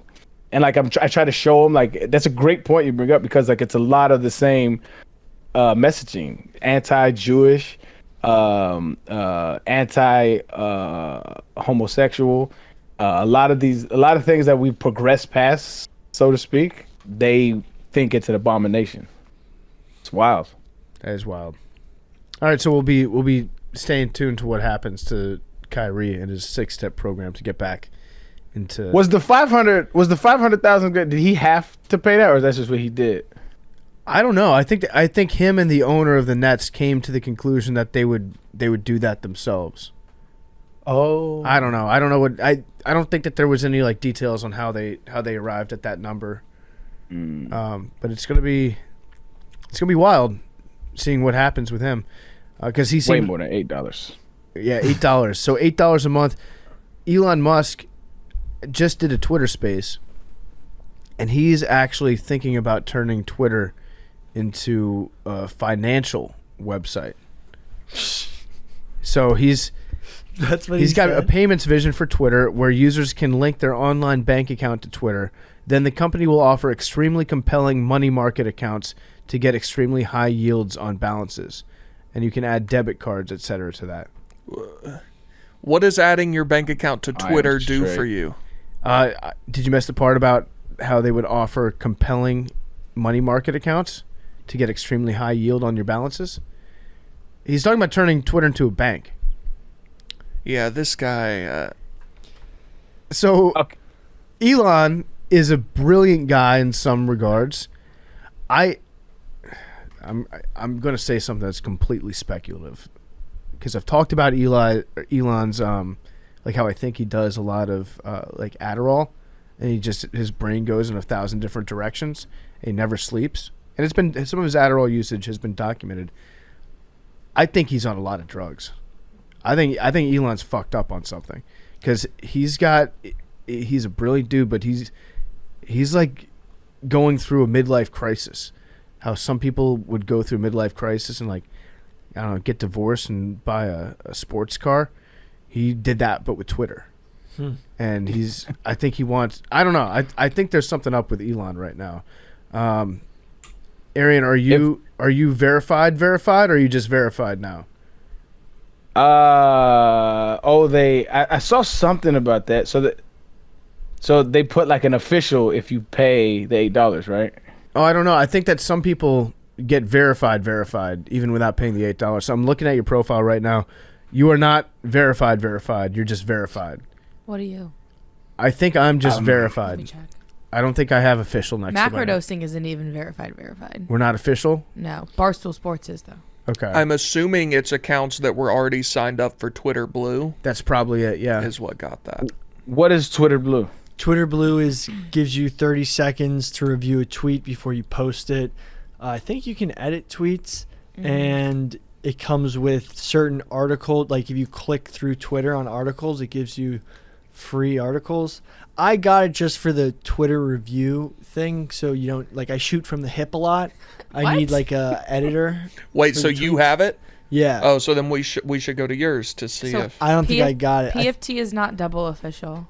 Hell yeah. Wait, hold on. How do you? Because I'm looking at Barstool's stuff right now. I just see a regular check. Do I need to update my app or something? You're not even normal verified. Oh yeah, I didn't. Yeah. I thought you were. If you go to, like, it's not on the main profile, but if you look at a tweet from Barstool Sports, it has the check mark next to it, and then under it there's like another subtler check mark, and it says verified. Or official. It says official.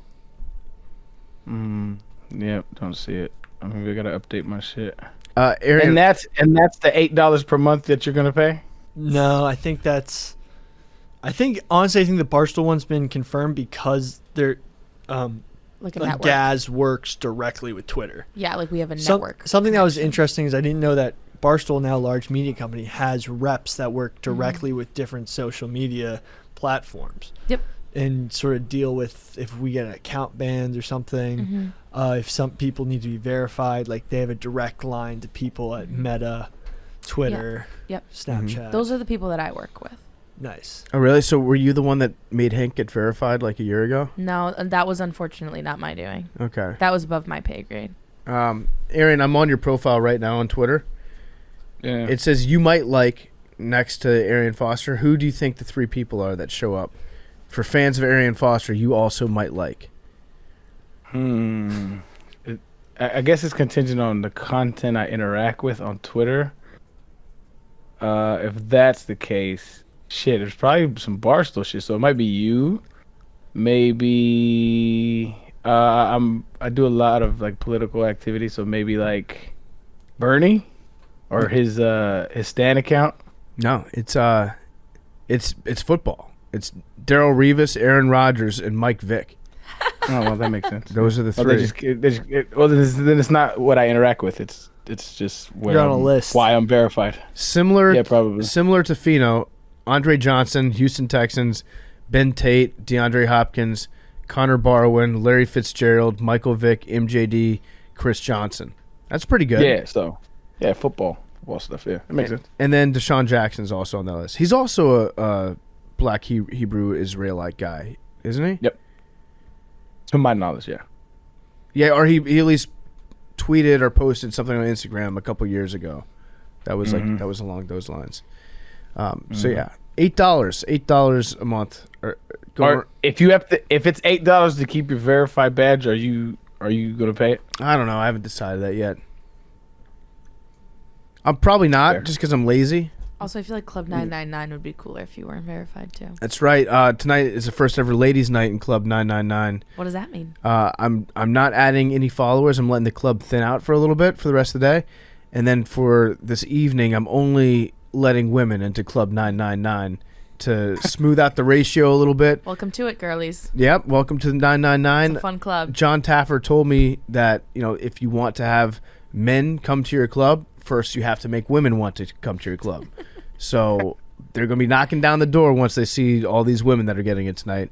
We're doing bottomless mimosas, and we're going to go 2 for $1 apple martinis tonight. Apple teenies are back. Did you see that? Are they? Mm-hmm. That's why we have them on the menu at Club 999. Maybe an espresso martini? And everybody gets a shot when they come in. It's a Ferrari shot. Which is? It's Club 999 exclusive. Okay. It's Fernet and Campari. I don't know what either of those and it's just a little mix. It's just a little welcome shot. It's on the house. Thank you. On the house. Do I, even though I'm already in, do I get one? Yeah, no, you've already been in. This is just for new members. That's fine. No, that's fine. New members only. So, tell you what, before we get into Magic, I want to talk to you guys about our good friends over at Bare Bottom. I'm actually wearing Bare Bottom right now. I had no idea that we're going to do an ad read today by him.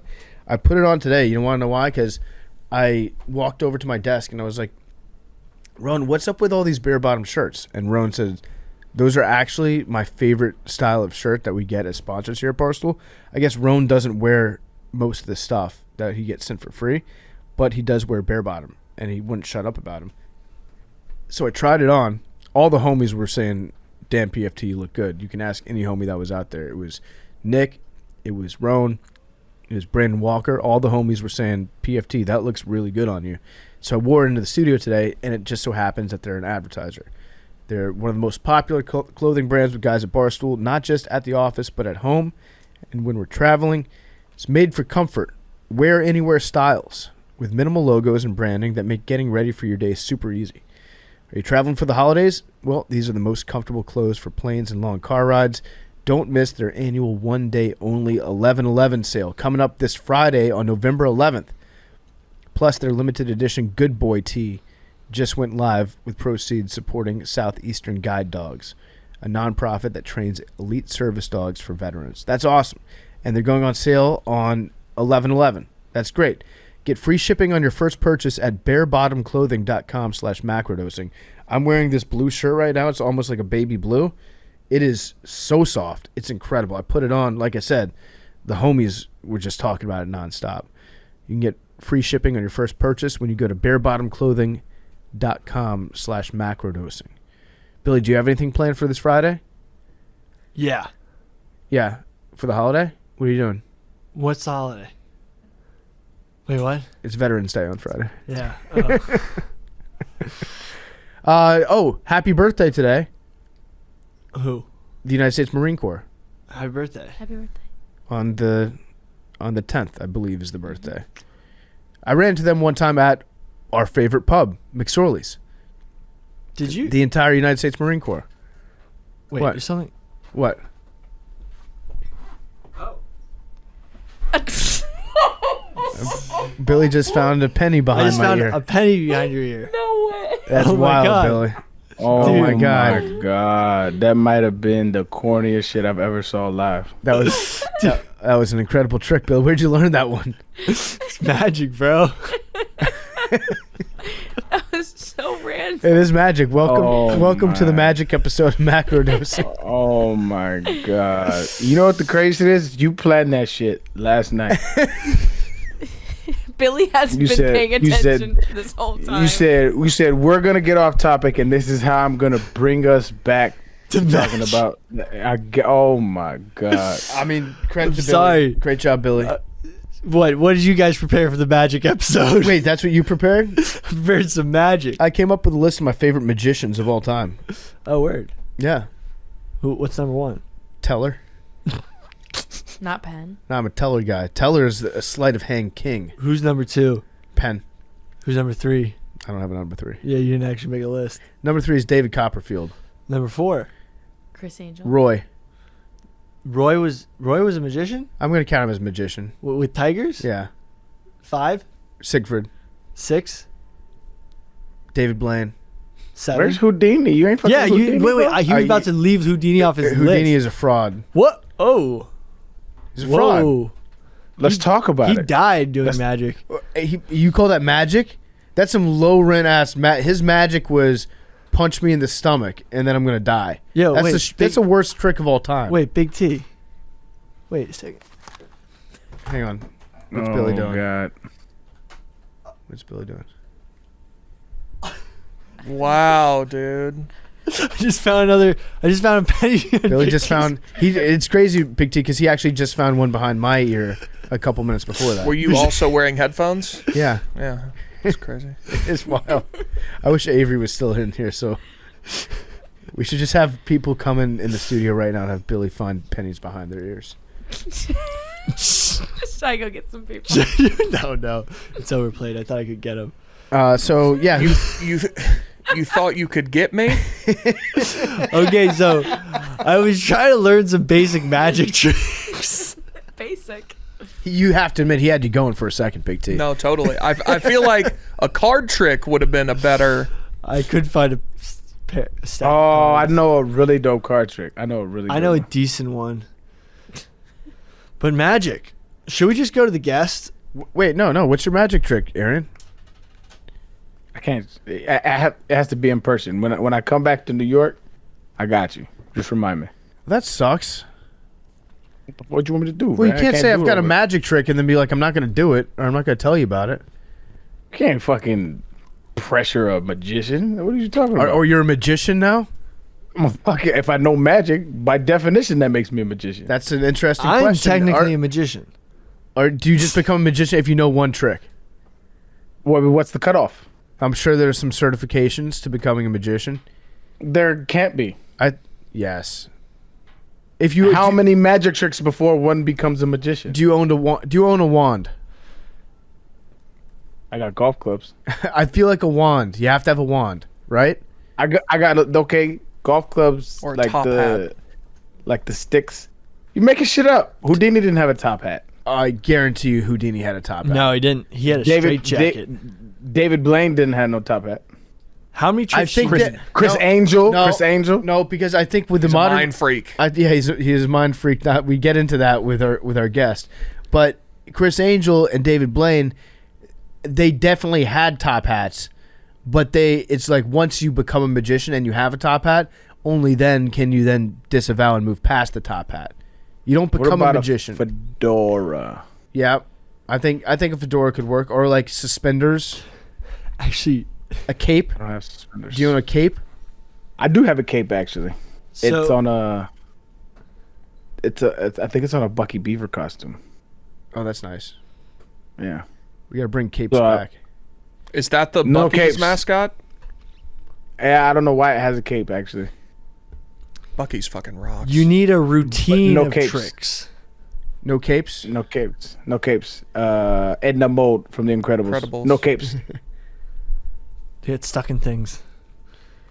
I'm gonna read this definition of magician before you put me in a box. Okay. And try to take away my credibility. Your credentials. Yeah. Magician, an entertainer who is skilled in producing illusion by sleight of hand, deceptive devices, etc. Conjurer, a person who is skilled in magic. Sorcerer. I mean, in this particular trick, I'm skilled. Magician or sorcerer. Do you ever wonder So- to yourself, like, if you could travel back in time, Arian, like 1,000 years, and just like pick something up off the ground and start running around with it like it was a football? Would they think that you were a witch because you were so good at running? I would be moving way better than anybody at that time for sure. You would like blow people's minds if you were like trying. Hit somebody with a dead leg. Yeah. In 1200. Yeah, dude, imagine that. Imagine like going into a market and you steal a loaf of bread, and then everybody's trying to and you're doing spin moves on people. back in like the 1100s, people would be like, "This person is a witch. They're a witch." Yeah, that would be lit. And just, like the dead leg would kill them. Crossover, cross the shit at somebody, and they'd have them high boots too. Hell no, they have no chance. No chance. That'd be amazing. Just leaving a whole like trail of destruction of people with broken ankles. Yeah, that is kind of cool to think that like you have some physical skills that people would actually think that you were like not of this world if you were to go back in time and perform them. Like I don't think I have any skills that I could go back in time, like physically. We all do. There's stuff that, like, different chemical reactions. I think we had a discussion about this. How you would prove that you were, like, from the future. Yeah. But I'm saying, like, from physical standpoint, I don't think that I have anything. You're kicking. I bet you people could kick back then, though. Yeah, because you're basically the same size as average men back then, too. Yeah. I'm the same size as average men right now, Arian. Oh, so you'd be like slightly taller. You'd be like, "Oh, that guy's tall." Yeah, I'd be big. That's I'd be big. I don't think you'd be tall big. guy. I don't think you. Hold on, I'm gonna look at this. So what are we saying? 1100s? Yeah. All right, I'm an average male height 1100. Look up average male height right now in the world, because I think it's like 5'8". I'm gonna go 1800s. I mean 1100s first. Okay. All right. It depends on where you average live. male height. Average male height in 11. I'm not doing this conversion, man. Average male height started to go up after the Norman conquest of 1066. Oh, says the because they paper. were By the tall end as of fuck. Early medieval period, heights had increased to 172 centimeters, increasing to 173 centimeters in 1100s. What is that conversion? I don't know. 100 is a meter. Wait, yeah, 100 centimeters is a meter. Wait, you said 140? 173. 173 is that's 68 inches. So It's 5 feet 8 inches, bro. You was regular height back then. No, right now the average American male is 5'9". Right now the average human in the world is 5'6". The average male in the world is 5'6". I'm taller than the average male in the world. Right, so just above. So like back then, the average height, the 1100s, was 5 feet 8. Yeah, but that you would fit right in. have you guys ever heard of the Battle of Stamford Bridge in 1066? Yeah. This is one. No, we're making PFT short jokes. I know, but this is fuck it up. Go ahead, bro. No, but like in Northumbria, the Viking forces. So 1066 was like a very like pivotal time in world history.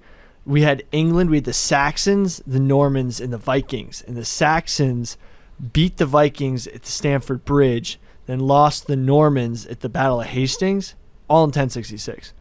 And then the Normans took over England. But there was a Viking battle axe giant. So there were giants back then. And he literally at the Battle of Stamford Bridge. Define giant? He was probably like 6'6". Okay. Just like probably average like NFL tight end sized, but this dude held back a whole army with a single battle axe. And the only way they could kill him was a Saxon soldier got into a boat and took a lance and stabbed him from beneath the bridge. And all the Saxons were like 5'8" dudes, like PFTs, but this one dude like held off a whole army until they had to basically cheat to kill him. He was going berserker. Yeah, it was insane. You know what I would do? I just figured out what I would do to go back in time and figure out and show them like I do have a physical skill. You know what I would do? What? I would do this. Oh. I would grab a loot and I'd just loot? go. Oh shit. You'd be like Marty McFly in Back to the Future.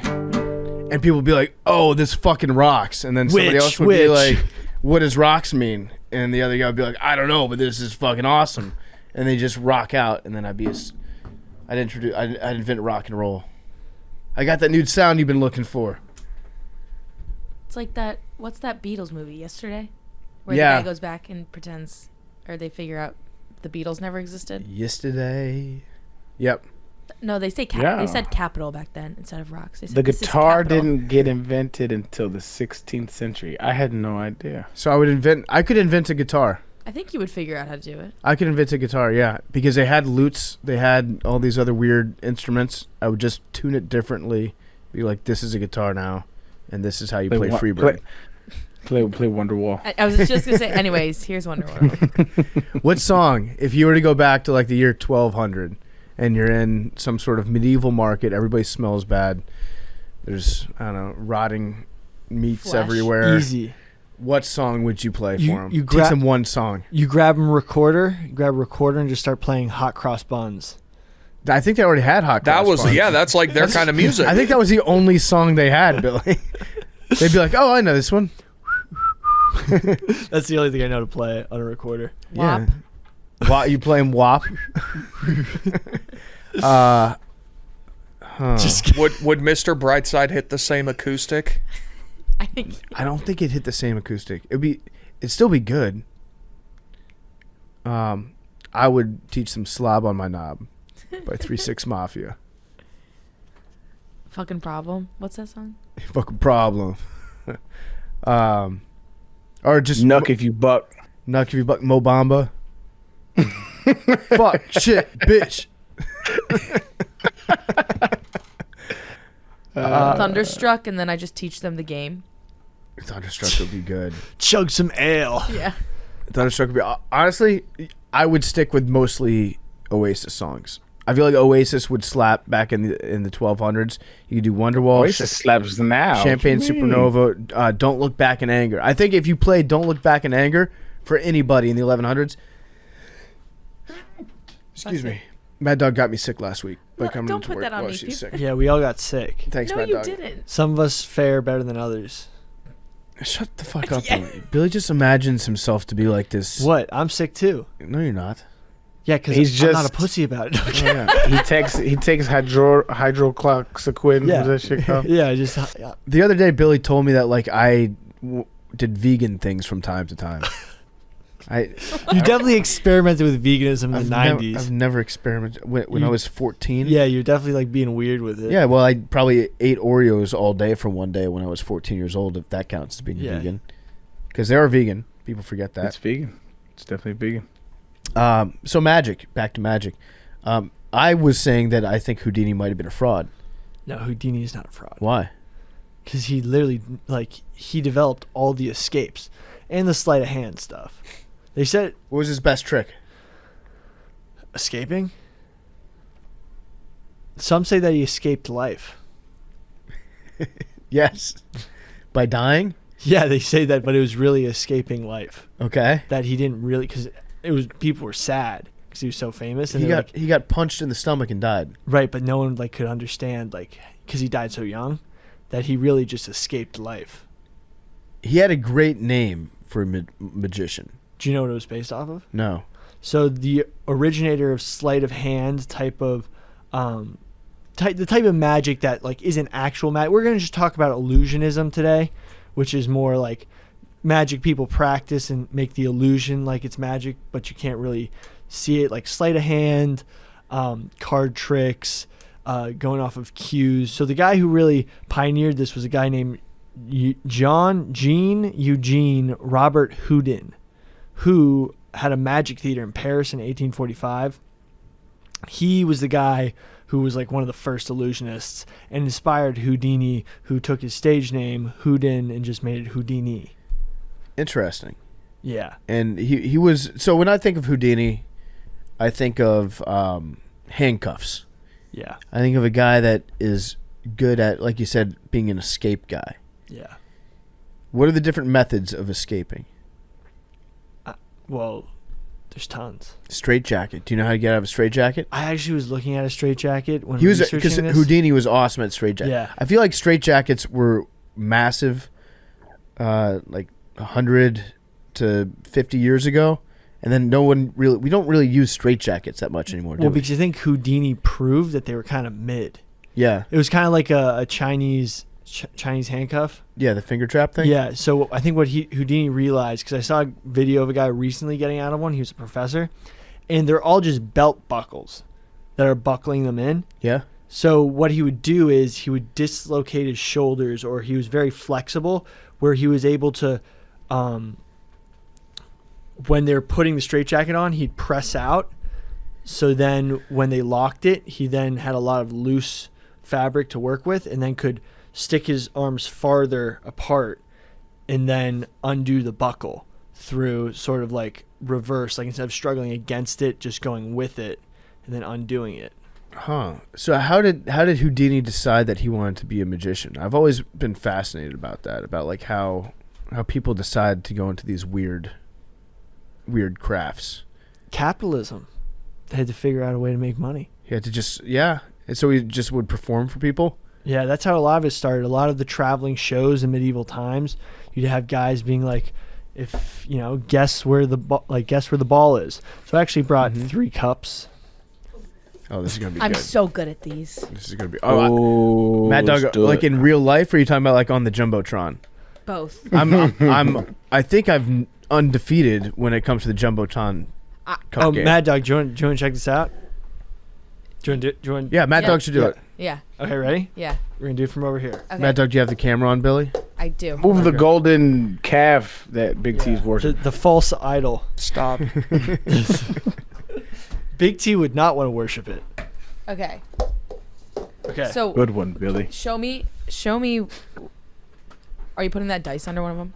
Yes, this is what we're doing, the dice. Okay. Okay, ready? Hold on. It's I'm gonna stand. must watch on YouTube. I'm gonna stand up. Okay. Billy's magic trick. Where'd you put Ready? it? What? Where'd you put it? I Narrate didn't it. see where you put it. Okay, so here we go.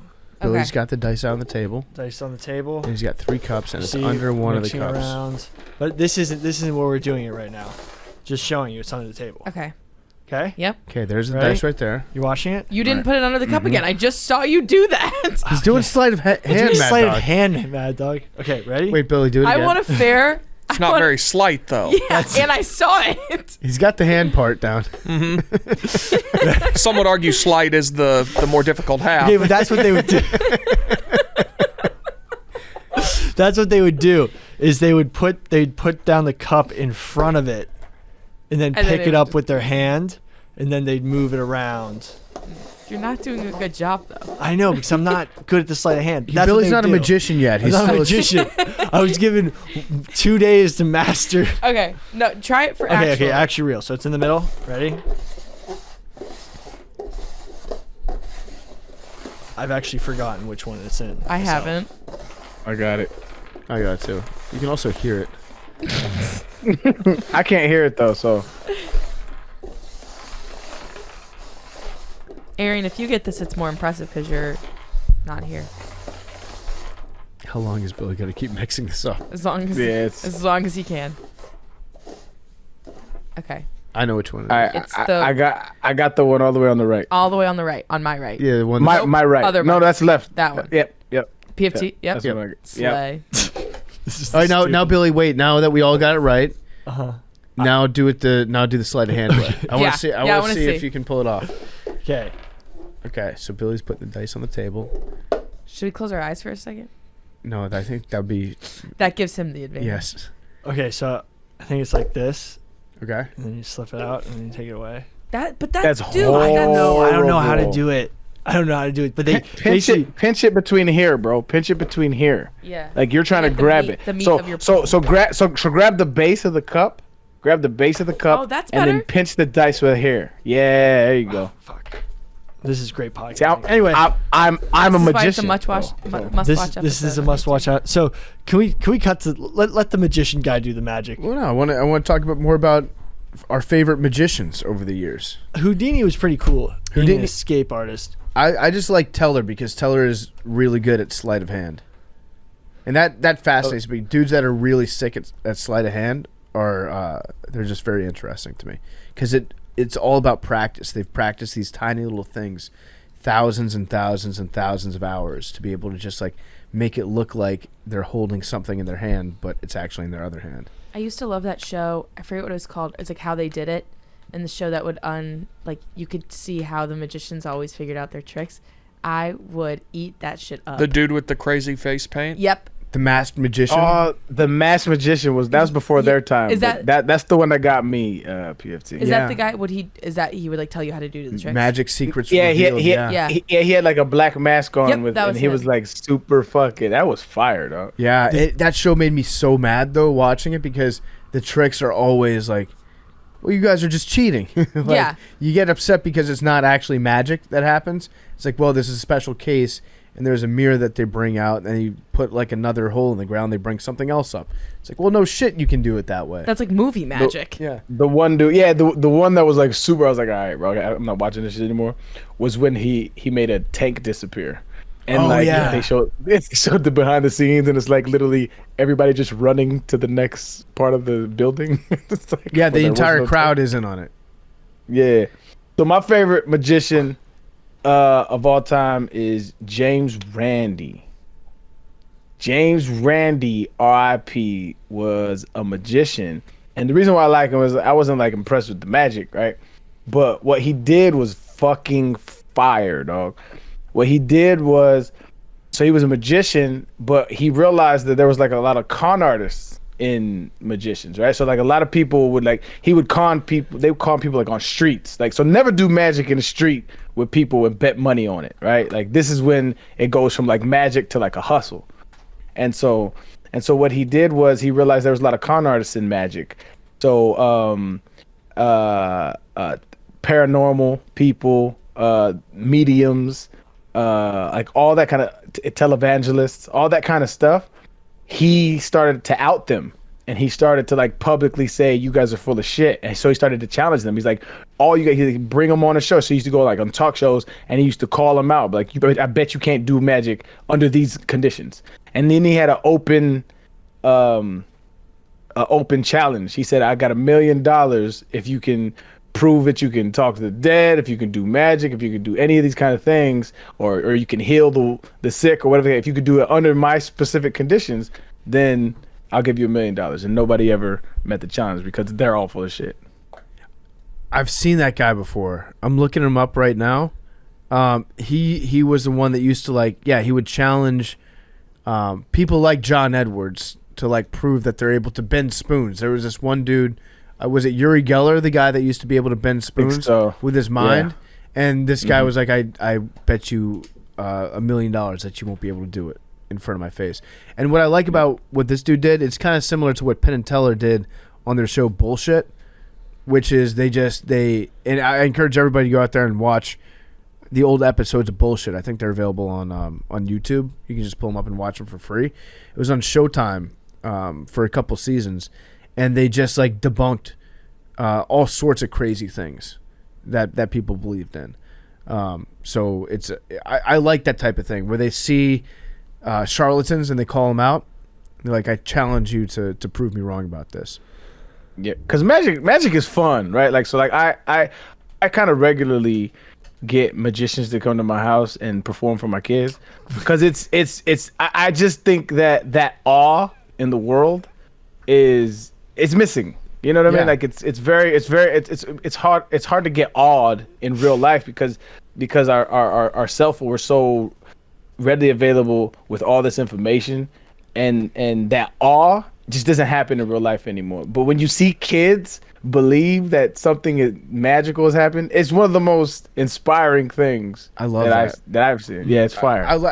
How frequently do you get magicians to just come to your house? I don't know why I said freak. It's like once a year. What, like once every 6 months?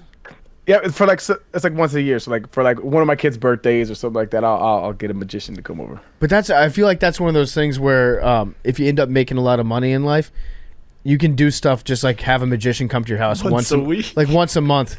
Like your kids are like having a sleepover. It's like, hey, someone's gonna come by and do magic for you guys. That's gonna be your entertainment for the next hour. And then like next week, hey, I got a petting zoo that's coming by. For your kids. That's lit. Yeah. That's a good use. That's a good use of money. It's making memories. You know what's crazy though? Thanks. That feeling of awe that we're talking about used to get people killed. Like, basically. Yeah. What the fuck is that? Yeah. No, like, so basically one of the first magic books that explained how to do like some of this.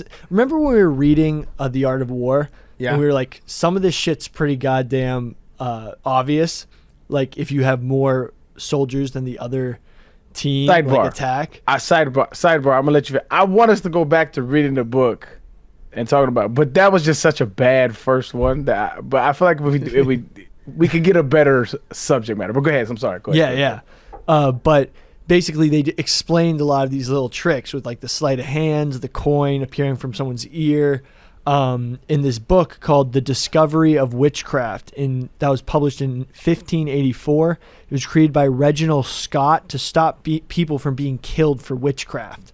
So they basically had to explain like, whoa, that's not really magic. They're just doing a little trick. Stop killing these magicians.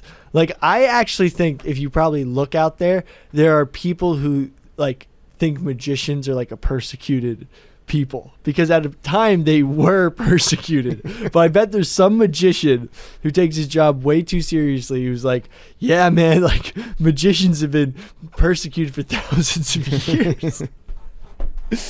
Because they were getting burned at the stake. And you know, a lot of these traveling carnies, like precursors to carnies, you would freak people out that would have limited worldviews, that would have never had an experience like that before. You think there's closed-minded people now? Like, think about rolling up to some town in some valley that's like an agricultural society that goes to church every day, and you're like doing tricks on them, and they just get freaked out. Yeah, it's like, this man stole my pen.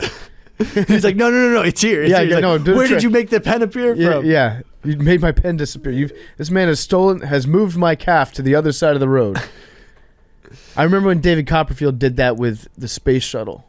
I think he made the Statue of Liberty disappear. Yeah, that's fucked up. He also moved a space shuttle, I think, but I think that's one of the ones where it was just the audience wasn't on the trick and they all pretended to be to like play along with it. Penn and Teller caught bullets. Yeah. Oh, the bullet trick. That's another one that is it's very dangerous. So some magic tricks. These are the magicians that I respect. The ones that do like dangerous shit. That if you don't do it correctly, it could end up significantly hurting or killing you. And the bullet trick is one of those. If you've never seen the bullet trick, I think it's my favorite magic trick of all time. You take a gun. You ask somebody in the audience to initial on the bullet itself. And then you ask that person to also initial on the casing for the bullet. You put it in the revolver. They watch you put it in the revolver. You go on stage. You stand across the stage from your magician friend. The two of you never have any contact. You never come to meet each other in the center of the stage. You're on opposite sides the entire time. You lift up the gun. You shoot it at the person's head, and they catch the bullet in their mouth. They take it out of their mouth. It's got the initials on it, and then they examine the cartridge that's inside the revolver, and that has the guy's initials on it as well. And there's a way that they do it when they pack the bullet in, they load it in, where there's magnets involved in extracting the bullet at like very subtly at the last second. But there's also a chance that the bullet doesn't get pulled out all the way, and people have died doing this trick. And Penn and Teller did it. I think they showed exactly how they did it as well. But that's the type of magic that's like, okay, that's dangerous. That's dangerous. I respect that though. You have to have like precision and training, and you have to like be dedicated to your craft. Like that's the same. Like David Blaine, when he like stayed in that glass box for like 11 days or some shit like that. Yeah. Like that's dedicated. That has nothing to do with magic, and just like all willpower and dedication to the craft. Like it's insane shit, dog. Yeah. Like meditation. Yeah. Did he poop while he was in that box? I don't know. I think he had a bag. Oh, really? He was like pooping into a bag? I don't know. The sawing woman in half trick. Yeah, why was always a woman? Because it's a brave, misogyny. No brave woman. The male gaze. Shit? Well-behaved women rarely make history. Yeah. That's why I'm voting for Carrie Lake for governor. So Houdin, the French magician Houdini's like inspiration was the big guy. Basically, a lot of people actually died doing this trick because people would try it and really messed up badly.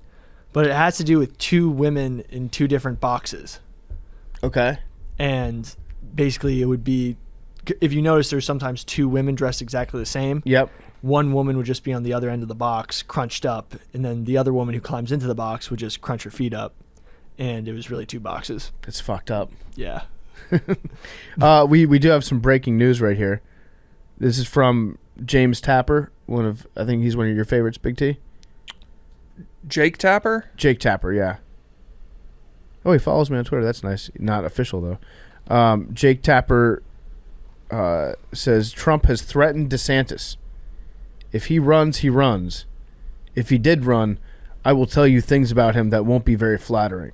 I know more about him than anybody other than perhaps his wife, who is really running his campaign.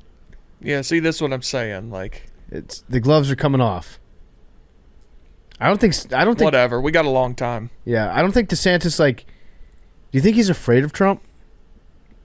No, but I also could see him realizing it could be in his best interest to just wait a few more years, and then he's for sure the nominee. So I don't know. Yeah. His wife is that meant to be like, your wife's running your campaign? Like, I guess. Homie, get your girl in check. Yeah, probably. I don't know. We got a long time. We do. Okay, sorry. Back to Magic. What, you guys have any other favorite Magic tricks?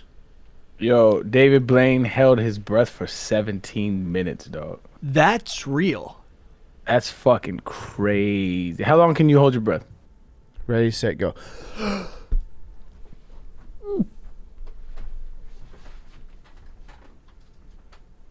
Okay, so I'm gonna narrate while these two dudes hold their breath. Billy was pointing at PFT for some reason. I don't know why.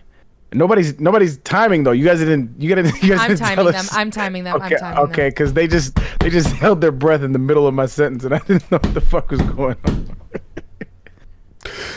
Oh, I stopped. I didn't know we were going for. I asked how long can you hold your breath? Now, well, I guess they took that shit literally. We're at almost a minute.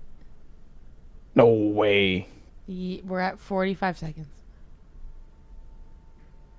I mean, that's not that long, is it? I think they're breathing. I think so too. They're absolutely breathing. Billy for sure is. You don't need to do that, by the way. You can just hold your breath. You don't have to. No, but we would think he's cheating if he wasn't. No, PFT isn't. He's breathing. He's breathing. He was breathing the whole time. That's breathing. That's breathing. It's exhaling. Why aren't you out of breath right now? Because I was calm as shit. Because you were breathing. No, that you didn't hold your nose. I swear. You didn't hold your nose. I didn't breathe at all. I was exhaling. You were sleight of hand breathing. I was exhaling. Look, I was actually not breathing, and I'm out of breath. You're not out of breath. Billy, I don't know why you're acting like that. I'm sorry. I have better lung capacity. No, you than don't. I just literally proved it right now. Anyway, PFT was cheating. It's fine. Nah. That's wild, Billy. That I just beat the shit out of you. No, you didn't. You were cheating. Everyone knew you were breathing. What are you talking about? I mean, are you holding your breath right now? No, I did it when you started slamming your hand, I was like, is he breathing right now? I was not. I once did 50. We should have a competition when I'm in studio. Okay. I do it all the time with my kids because I have kids. And I can get to about 130. I just wiped the floor with Billy. No, you didn't. In that breath hold. Billy, you were breathing. You were so the whole delusional time. that anytime somebody beats you in a physical competition, you immediately are like, "This person's the biggest cheater of all time." Mad Dog, was he not breathing? Now Did you not say he was breathing? They don't know. They weren't next to me. I wasn't breathing. You weirdo. You were breathing. You were exhaling. I'm not even. Okay. Dignifying Billy with any more replies. I've done 15 yards underwater. Oh, holy 50, shit! 2 laps of a pool. That's wild. It's pretty. Good job. Because that's what the Navy SEALs have to do. Oh yeah, you're basically a Navy SEAL. I know, but I was training in middle school because I wanted to complete all of the feats, and I once did 2 laps in a pool underwater. I got out of the pool, passed out. The lifeguards got so pissed at me because they were like, "Why would you make us actually have to do a save because you want to do stupid?" Because you probably want to make out with a lifeguard. They were dudes. Yeah, that's what I said. But that wasn't the. Okay, well, you might have done that when you were in middle school, but approximately 2 minutes ago, I just beat you badly in a breath holding contest. That is not even true at all. You didn't hold your breath. Okay, What are you? What are you talking about? Mad Dog saw you. Mad Dog doesn't know she was across the room. yeah. Mad. Why are you taking a side when you were accusing? He pays my bills. Okay, yeah. Billy, I exhaled. I did, and you could hear it when I went up to the mic, and I go. This is. He also That's the did. sound of air coming out. I'm ready to move on. Yeah, I know you. I know you I'm are. ready to move on. I know you are because you're ashamed that you just I'm got not beaten ashamed. by a 37-year-old. You want to go round two? Who has better lung capacity than you do? You want to go round two? I don't need to. I just beat you. You did not. I just beat you. Billy always gets so confused when I take PFT side in arguments. One, because he's read a lot, and two, because PFT is the reason I can pay my rent. Well, also too because Billy's wrong a lot. Just got to 104. I believe that. You were just holding your breath right there. Yeah. I might do it the rest of the show. Just see if we can, if I can top it. Just keep beating the record. Let's go to the interview. Until you pass out. No, Billy. Yeah, maybe. No, Billy. Let's not go to the interview. Let's go to the interview. Oh, wait. I want to time this shit. All right. So, hold on. Stop. Let's all start at the same time. PFT, stop. You're not getting extra credit. You're just ruining the. Okay, let's all start at the same time. All right, I've got a stopwatch. All right, wait. Hold on. Well, we gotta cut this part out, or at least fast forward it on YouTube, because nobody's gonna want to watch us hold our breath for a minute. Okay. I fast forward a minute. And what we'll do is we'll put in Arian's trick or treat song with his kids. All right, ready? Wait. 3. Or just another random. Hold on. Let me take a deep breath. Hold on. 3, 2, 1, start. I'm not doing it. Yo, that's the funniest shit I've ever partook in. I can't do it now. I laughed. Fuck. I had blood drawn this morning. I can't be holding my breath like that. I feel like that's unhealthy. Oh, while they're not talking, Arian, I saw a TikTok of you last night, and it was like NFL players that I hope never get forgotten. And it's like, one of those where it's like, what are they up to now?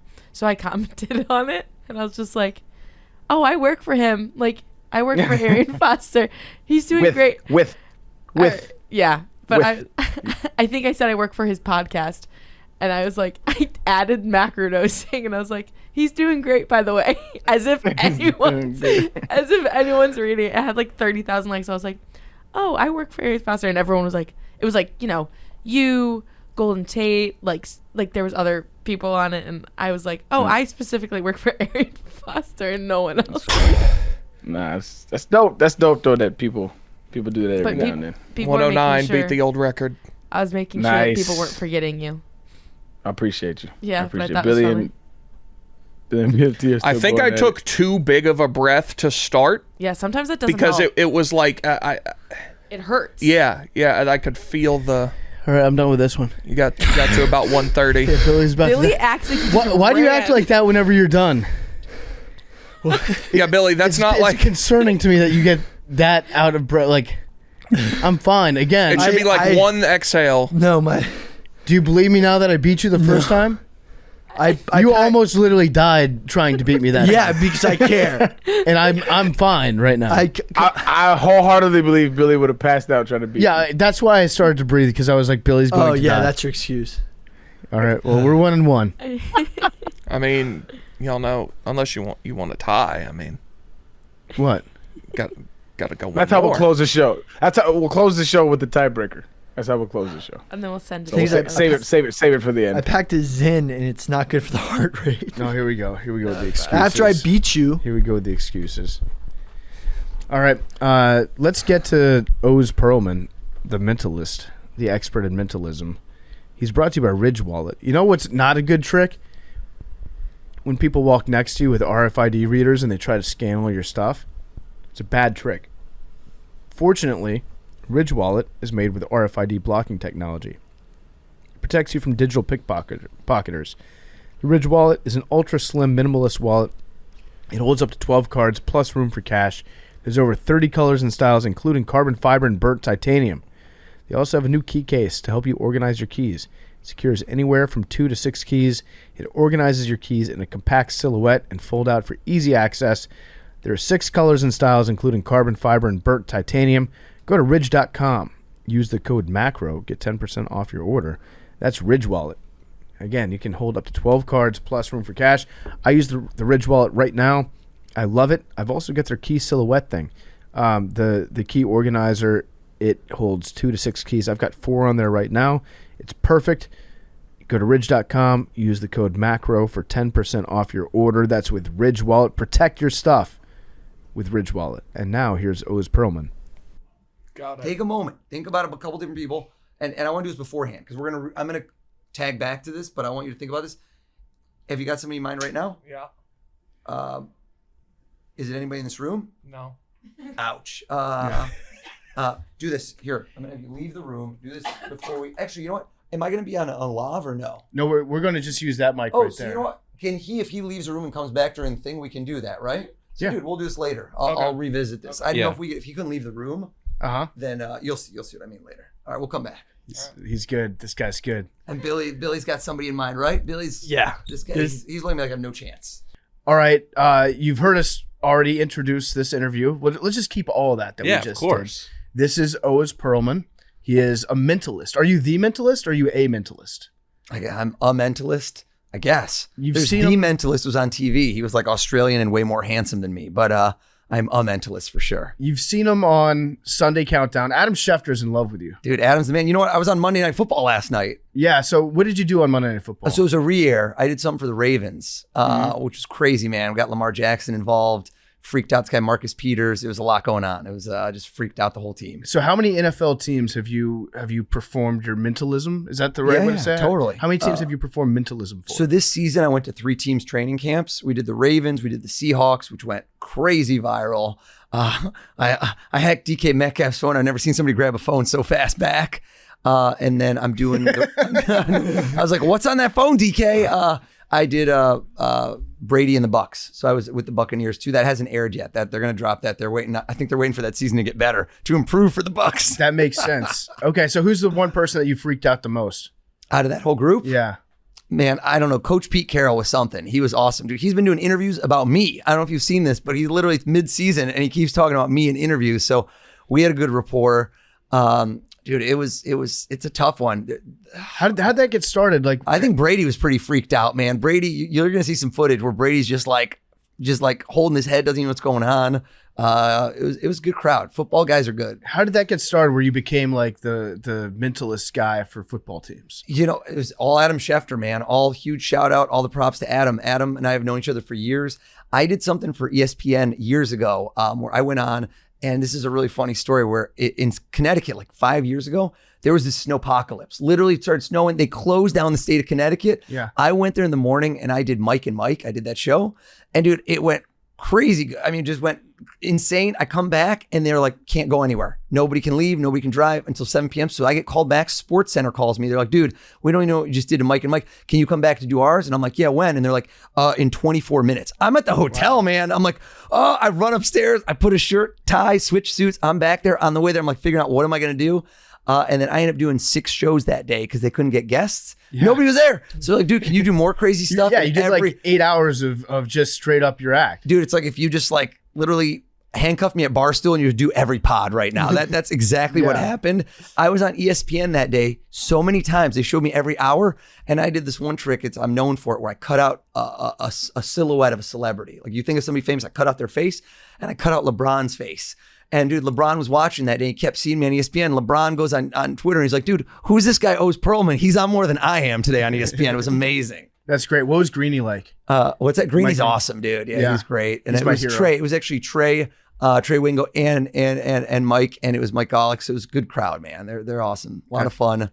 Those guys are very skeptical. Jay Williams there, dude. Jay was great. Everybody there is skeptical, but once you win them over, they just let loose like a cannon fires. They go crazy. Well, I'm letting you know, you have not encountered a mind like Big T's before. Big T prides himself on being what's the word you would use? Like your brain is impregnable, right? That's fair. This is different. I've always said like hypnotists, you can never get me with a hypnotist. Yeah, obviously you're very different. Super different. So I'm very curious to see what we do today. So what is mentalism? Mentalism is kind of like magic because this is not a supernatural power. This is not like I'm a superhero or psychic or any of that. I think anybody could learn this. It just matter how good you could get. So instead of magic, where if you had a deck of cards, you pick a card, you put it back, I'm doing something sneaky, right? I'm finding that card somehow. You don't know how, but it's still amazing. It's a wow moment. I love magic.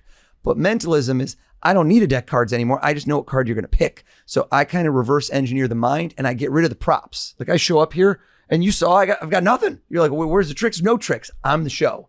So I can do a show anywhere. I could be in my bathing suit. Suddenly I'm like, get your phone. You think of this, you think of that, get a book off the shelf.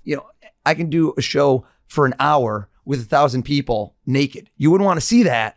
You know what I mean? But it could be done. I see that you've got a wedding ring on. I would imagine that you could use this power for evil as well as good. Not anymore. I'm now the ultimate wingman.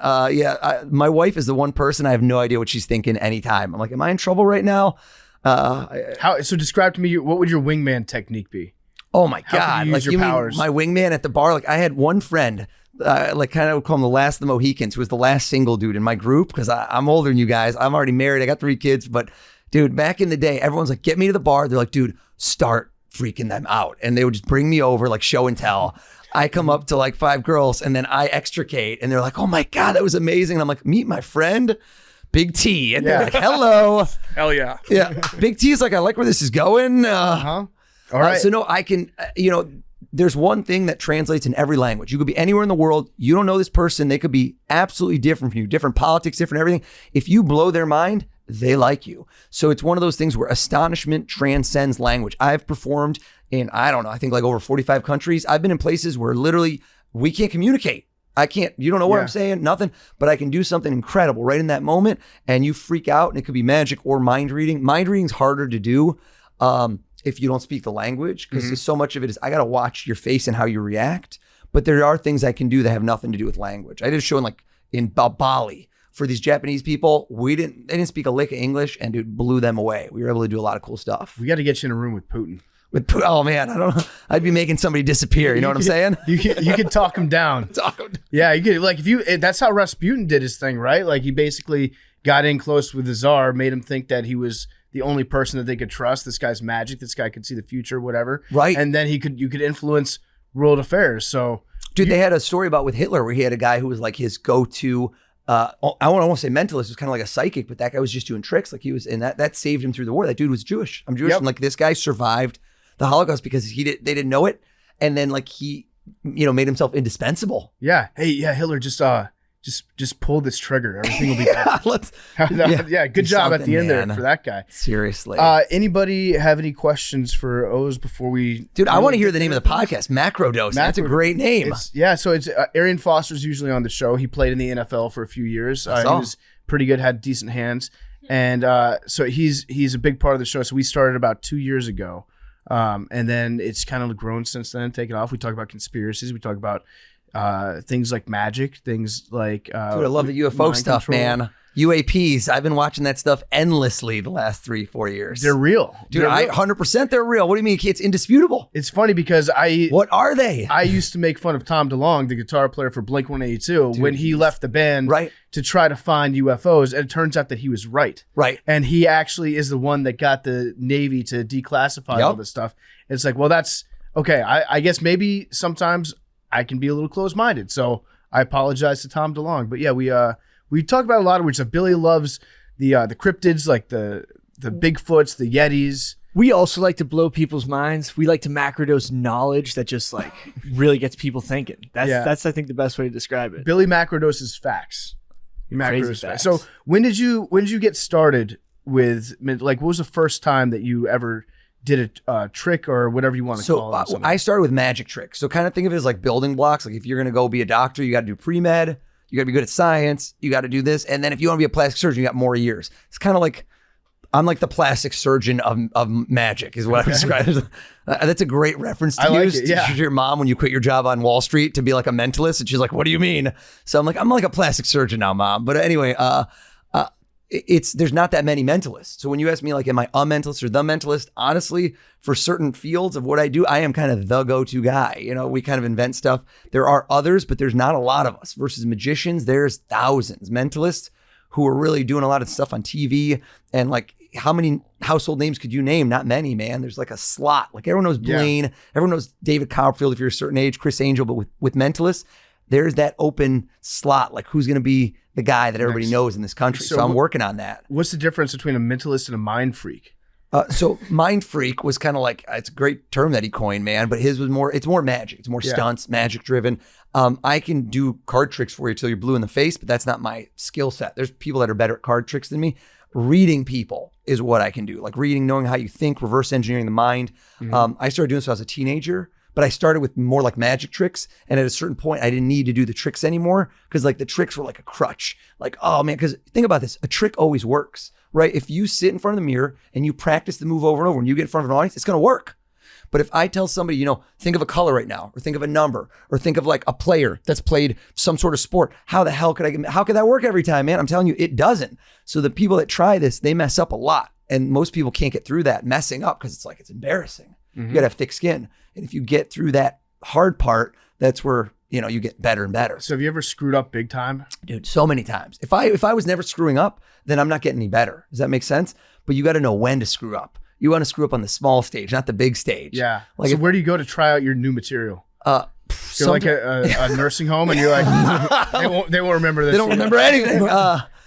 No, man. So I do it at shows, but like you insert it. You know what? It's kind of like if I give my kid like medicine that tastes bad, you want to put something sweet and delicious with it. So I'll immediately have something that's going to be amazing. So if something goes wrong, something goes right after. Like I sneak in. I'm never going to go on, you know, ESPN and do a 4-minute TV clip on Monday Night Football. 12 million people are watching and do something that's not my A game. But even on those shows, kind of what I'm known for in my industry is I'll do stuff that's risky as hell. And my colleagues, people know how I'm doing this, are like, dude, this could go wrong. Like this could go wrong a million ways. You sure you want to do that on live TV? And I'm like, hell yeah, because no risk, no reward. This is not, I don't like swing for singles. When I go on TV and when I do some of these big things, I'm going walk-off home run. Like that's how you get known. You do stuff that's risky and people can feel it. You know if you're doing something safe. DK Metcalf in his own weird way, he's a swing for singles guy. Yeah.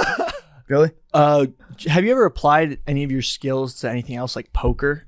So the problem with my skills is like, you always think if you could do that, why can't you just go kill it at poker because you'll know everybody's tells and you'll know this. But here's the thing, when I'm doing my show, I'm the director. Think if you're making a movie, the director always points the camera what they want. So like if I want to read you with cards, I need to go through a series of questions that seems like I'm just doing it, but I need to watch you do certain things in a certain way and I'm directing it. And at a poker table, no one's going to be like, do me a favor, look at your card again, look at me. Okay, think red, black. Okay, now look at your next card. Like people are going to be like, I'm not going to do that. So they can't, a lot of my advantage is neutralized because I'm not the one calling the shots. Huh.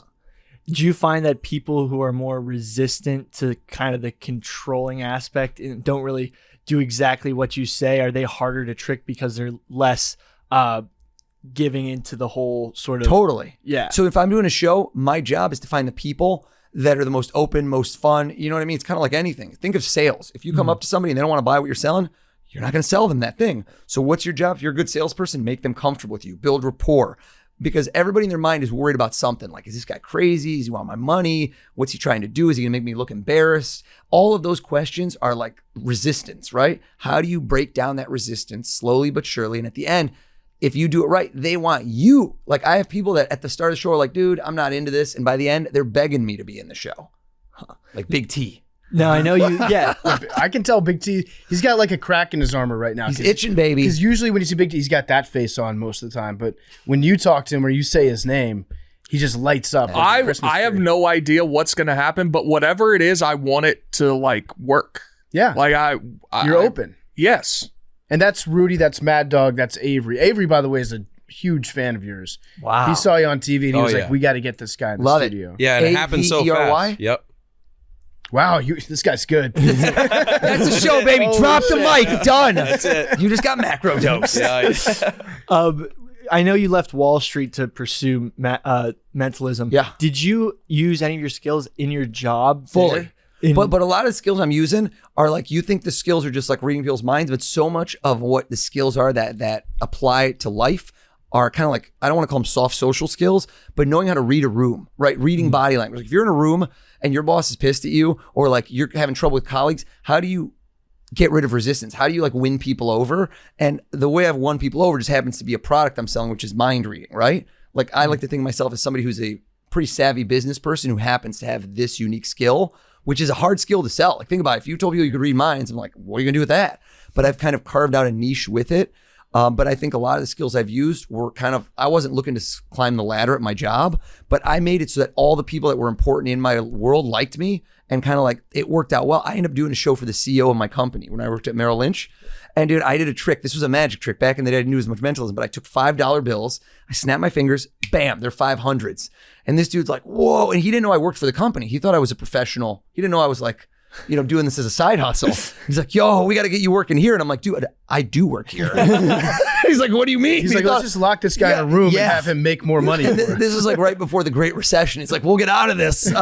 And so he couldn't believe it. The guy literally says, like, because I throw off some acronym. I'm like, dude, I work in your GTS department at 95 Arian. He's like, and he's Australian. He goes, what the hell are you doing working here, mate? Exact words. Like I can visualize this guy's face going, what the hell are you doing working here, mate? This is the CEO. He's like my boss's boss's boss. Like I'm like I'm 21, I'm 22. And I like had a switch click in my mind. I'm like, what am I doing working here? And it's like, this is the time, man. You got to take some leaps of faith. You live once. You got to go for it. Have you ever done a show for Russians? Yes. Hard, very like... There's certain ethnicities I don't like to like stereotype, but I will tell you that I've met Russian crowds that are some of the smartest individuals, like rocket scientist shit. They literally know how everything. I had a guy at a party one time just explain to me how 3 of my tricks worked. He explained them better than I could explain them. It was like a TED talk. At the end, I was just like, yo, dude, I don't even know what to say right now. You nailed it. It was like some next, it was like you met Einstein. You know, it was nuts. Yeah. He was like, here's how you did exactly this. I was blown away. No one has ever, other mentalists don't know the stuff this guy knew. He wasn't a mentalist. He just, his brain worked in a certain way. Yeah, I've been in a room full of Russians once, and they're like very hard to read, very hard to sort of, if you crack a joke, you know, it's not very jovial. Sense of humor is different, man. Like British people, there's different ethnicities where like you have to know that they're not going to have the same reactions as you. And some people, their biggest reaction is the opposite of what you'd expect, like freaking out. They're just silent. Yeah. There's certain groups where silence is way stronger than people like wilding out and going crazy. Is that harder for you to pull off some of your...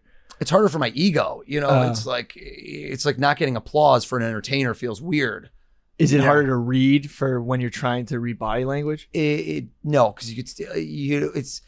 Here's the thing: people always think like, oh, well, if I looked up into the right, am I lying? And it's like, no. It's kind of like, you know, when they test athletes and they're for doping, they test your blood panel versus yourself. So the way I figure people out is there's not one formula for everyone, because like Big T is different than Avery. So like I'm going to see stuff that's different on each person. I was going to say, do you have a playbook? Because you walk into different rooms every day, see different people. Yeah. Do you have like a specific checklist you go down, or is it just like you can read body language right away? It's like, I know what to do for this person. It's jazz. So it's like, I got a playbook that's 20 years long that like who fits into what category, and then I start kind of working from there. Yeah. Where are we at on time? Should we try something crazy? Let's do it. Let's get into it. We got do all this? the time. Yeah. All right. I got Avery. I got my mega fan. I got the groupie. How about this? We go right direct to the point. Pick a number.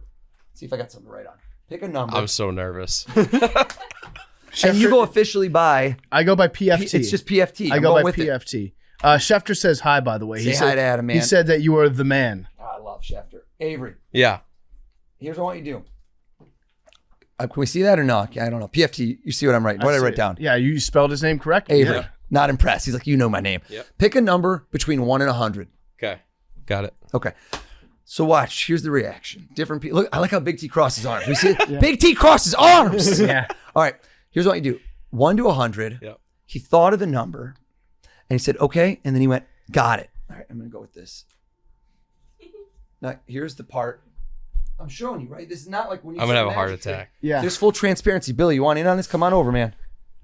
Get a peek. I don't want to show the camera because I don't show Avery because he'll either freak out or he'll go no. But let me ask you one question, because this, you got to tell everyone, is this rehearsed? Is this staged? Did I tell you before this moment what to think, or did it just pop in your head? Not at all. Popped in my head. See, he's being a little shifty. I don't mind it, but he's kind of touching his chin. I think he was debating numbers. I think he's debating numbers because it's a pressure cooker environment. And he thought of one number and he's like, I don't know if I want to go with that. And I think the first number, I don't know if it had a meaning. I'm going to call an audible. Okay?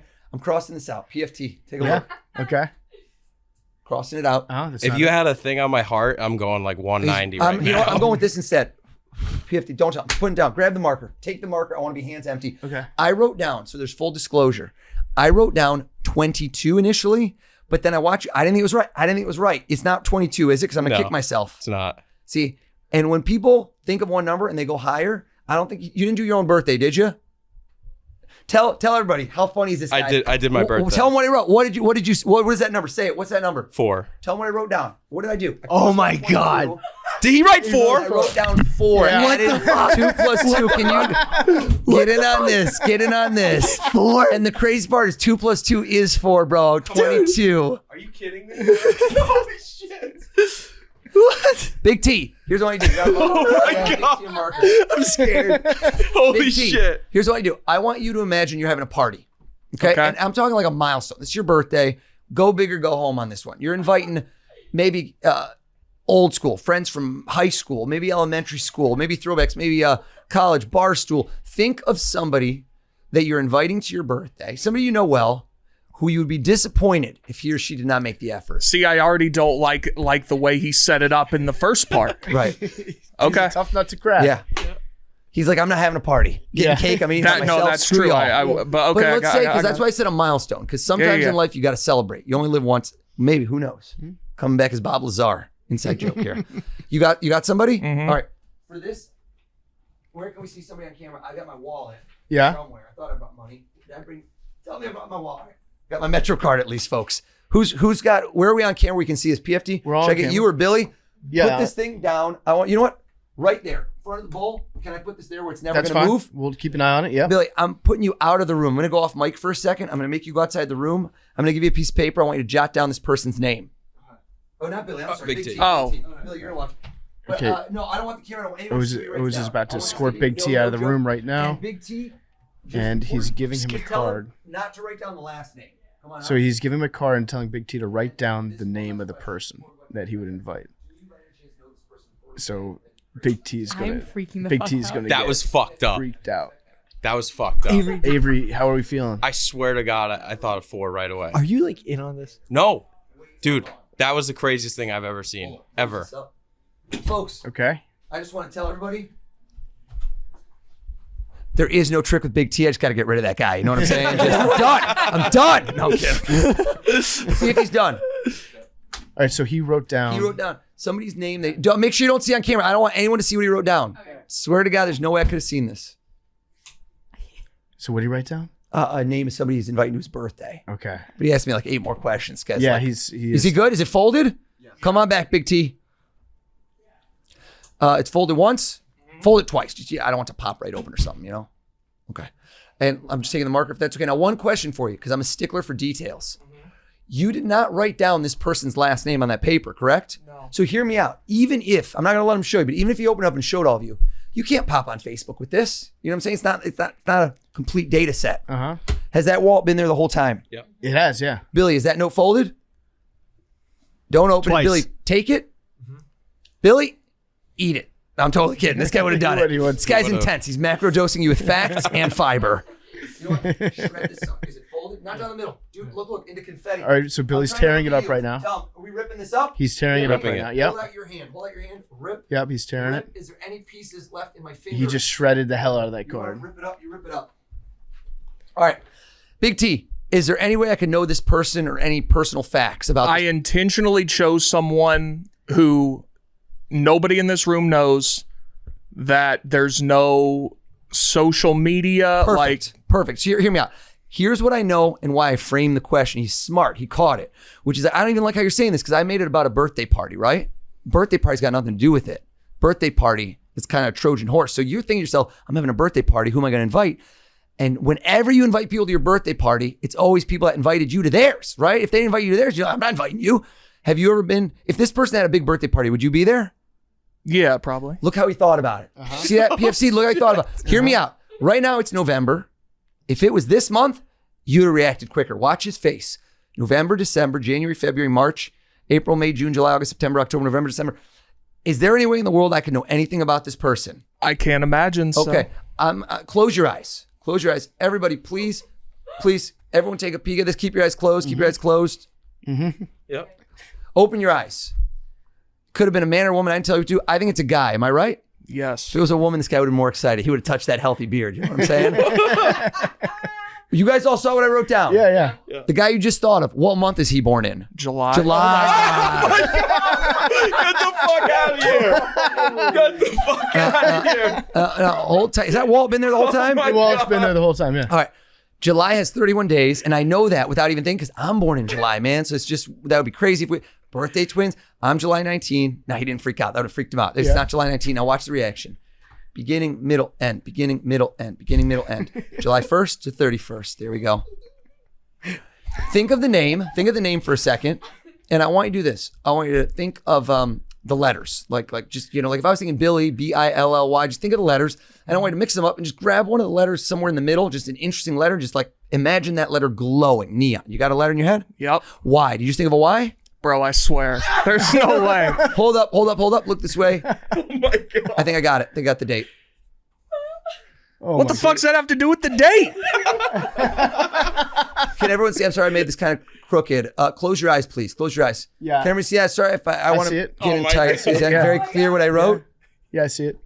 I think it's an unusual name because Big T didn't want to make this easy.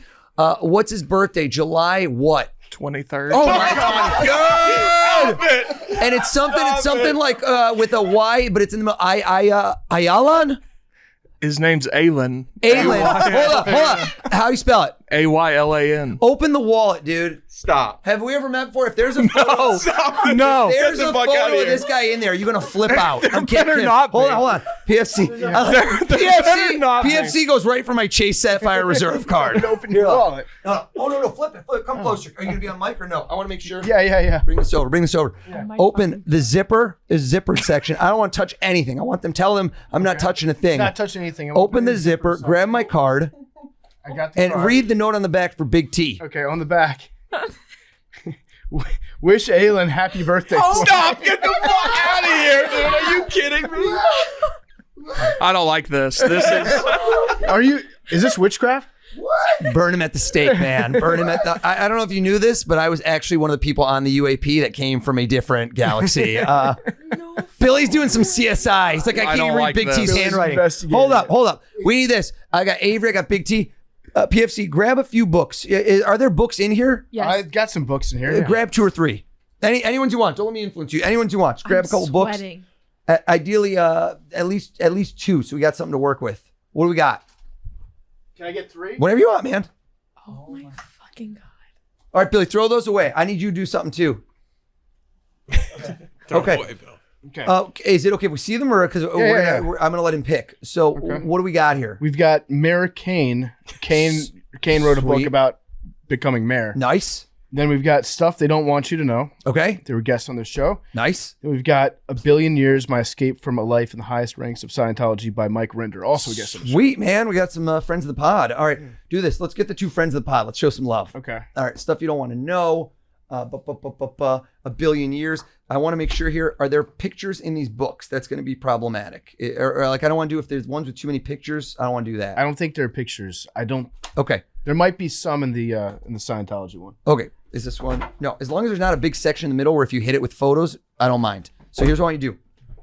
Grab a book, rock and roll, and is it sign it?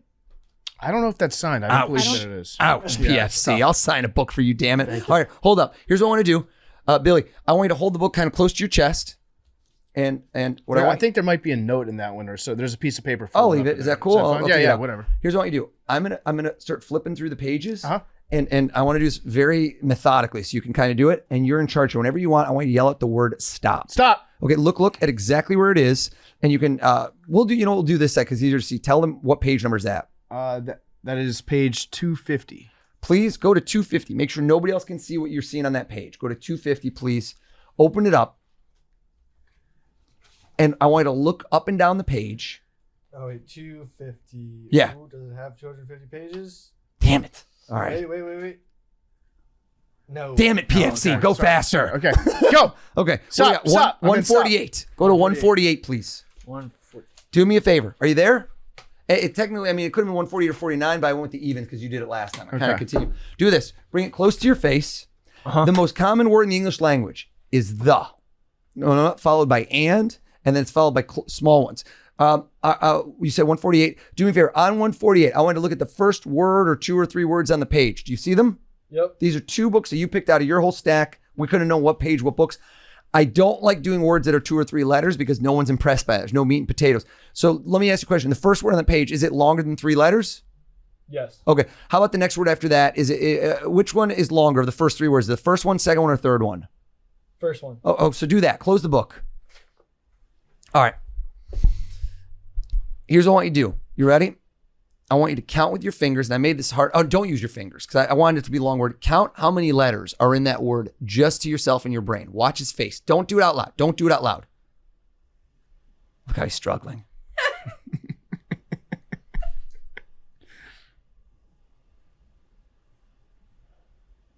Don't say it out loud. Everyone has the urge when they finish. Say it out Billy loud. wants to say it out loud so bad.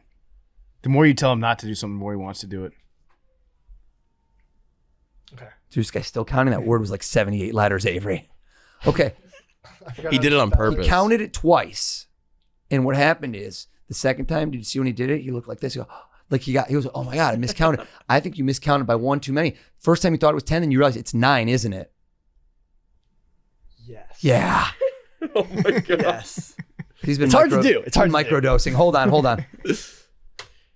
When you thought of a letter in that guy's name, you just picked any letter. Same deal here. Mix up the letters. Pick a letter somewhere in the middle. Okay.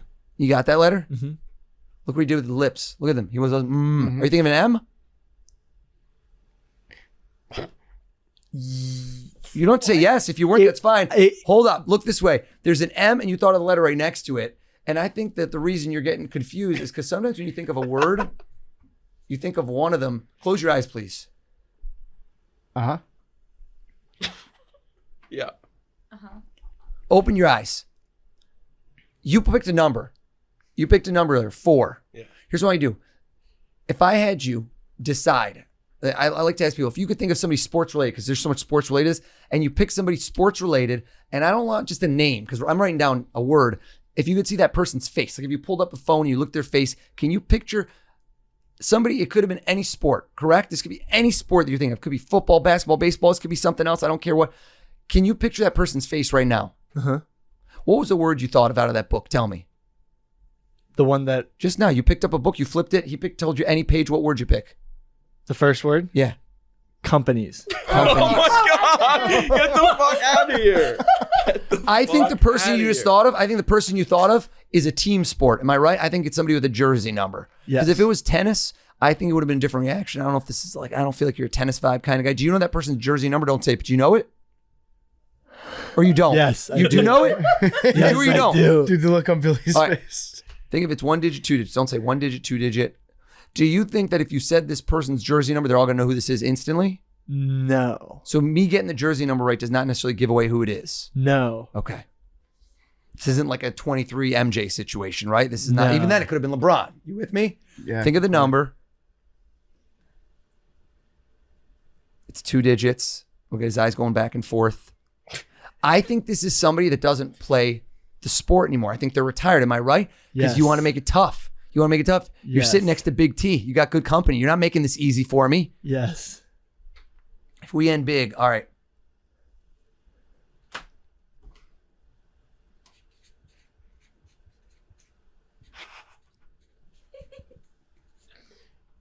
I'm showing you. Uh-huh. I see him. I see that person. He doesn't think I'm right. Suspense is killing me. You know what's crazy about this?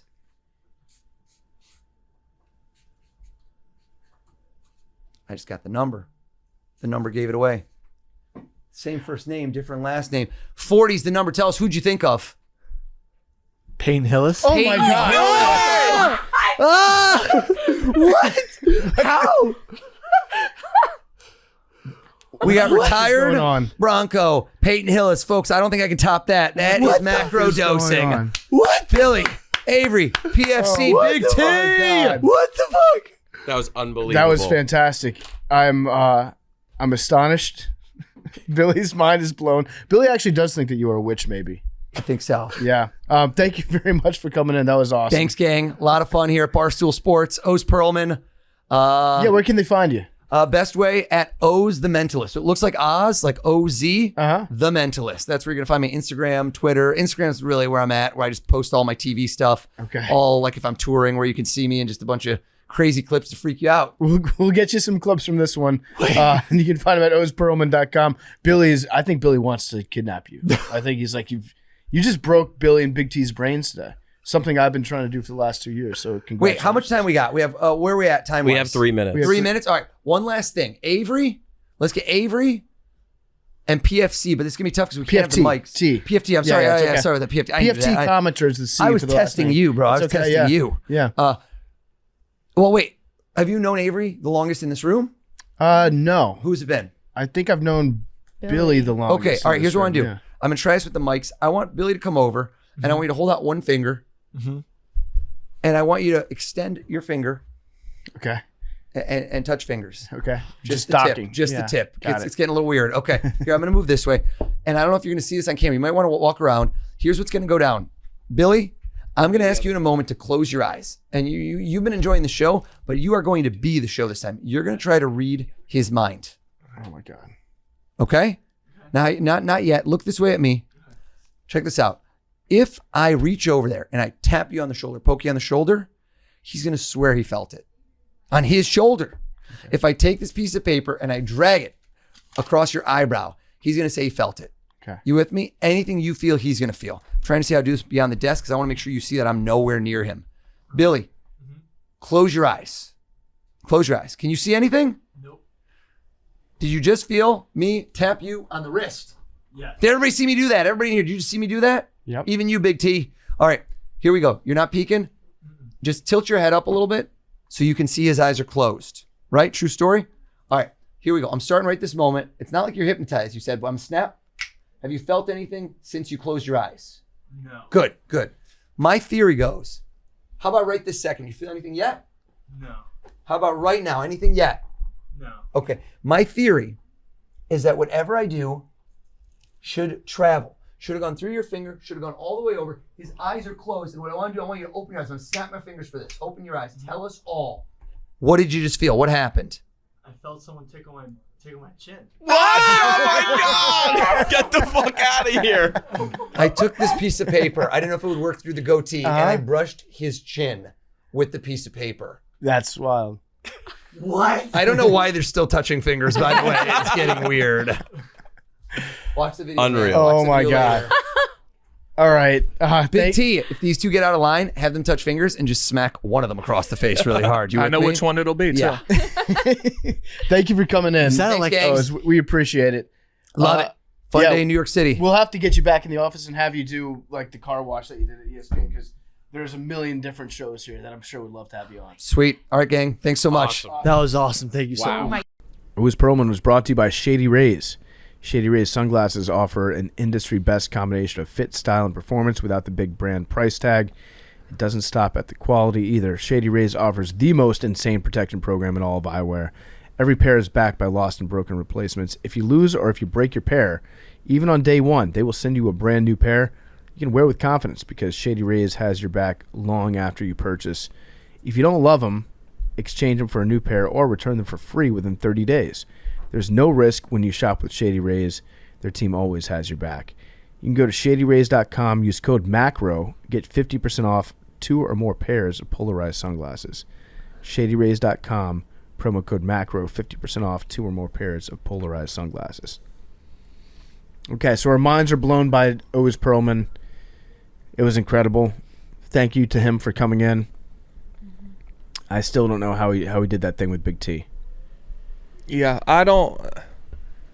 Billy had a guess that I think is along the right line. I don't know that I even want to, but I kind of don't want to know. Yeah? Yeah. What about Billy's trick? Billy's, I think, is the easiest to offer an explanation if you wanted to like figure out how he was doing it. Mm-hmm. I would say Avery's is makes the least sense, then mine, and then Billy's. But I mean, they're all incredible. They're wild, yeah. Did you hear what he did with Dave on BFFs? No, what'd he do? He told Dave, who's on Zoom, obviously he's not in the room, he's like, go on Instagram and just scroll to a random post, and one that has a caption, and he like guessed a word that was in the caption. That's fucking wild. Yeah, dude, I don't even know how to explain that. For the Peyton Hillis thing, he told me to. That's ridiculous. What did he tell you to do?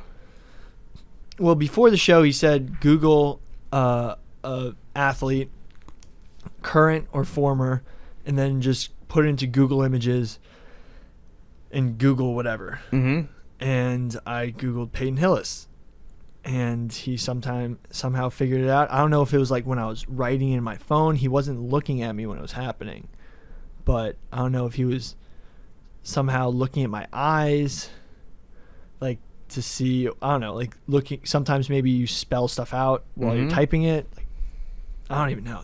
That blew my mind. You memorized the keyboard? Yeah, looking where my thumbs look. Mm-hmm. So, that could be it.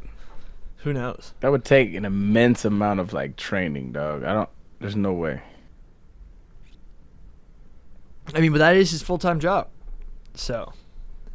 Yeah, I guess it is. The dude was crazy though. The fact that he got that name and birthday from Big T. Yeah, I don't. Unless Big T was in on it with him. I think y'all and the people who listen to this show know me well enough to know that I would not do that. Maybe. Yeah, probably. I probably do know you well enough to think that. But yeah, it was wild. So watch him on BFFs. He was also on the Yak for a little bit, but yeah, this is definitely a must-watch episode of Macrodosing. So I encourage you to go back in time and check that out. Do we want to do some voicemails? People have been asking to beef recently. If you want to beef. Do we want to beef right now? I could use some beef.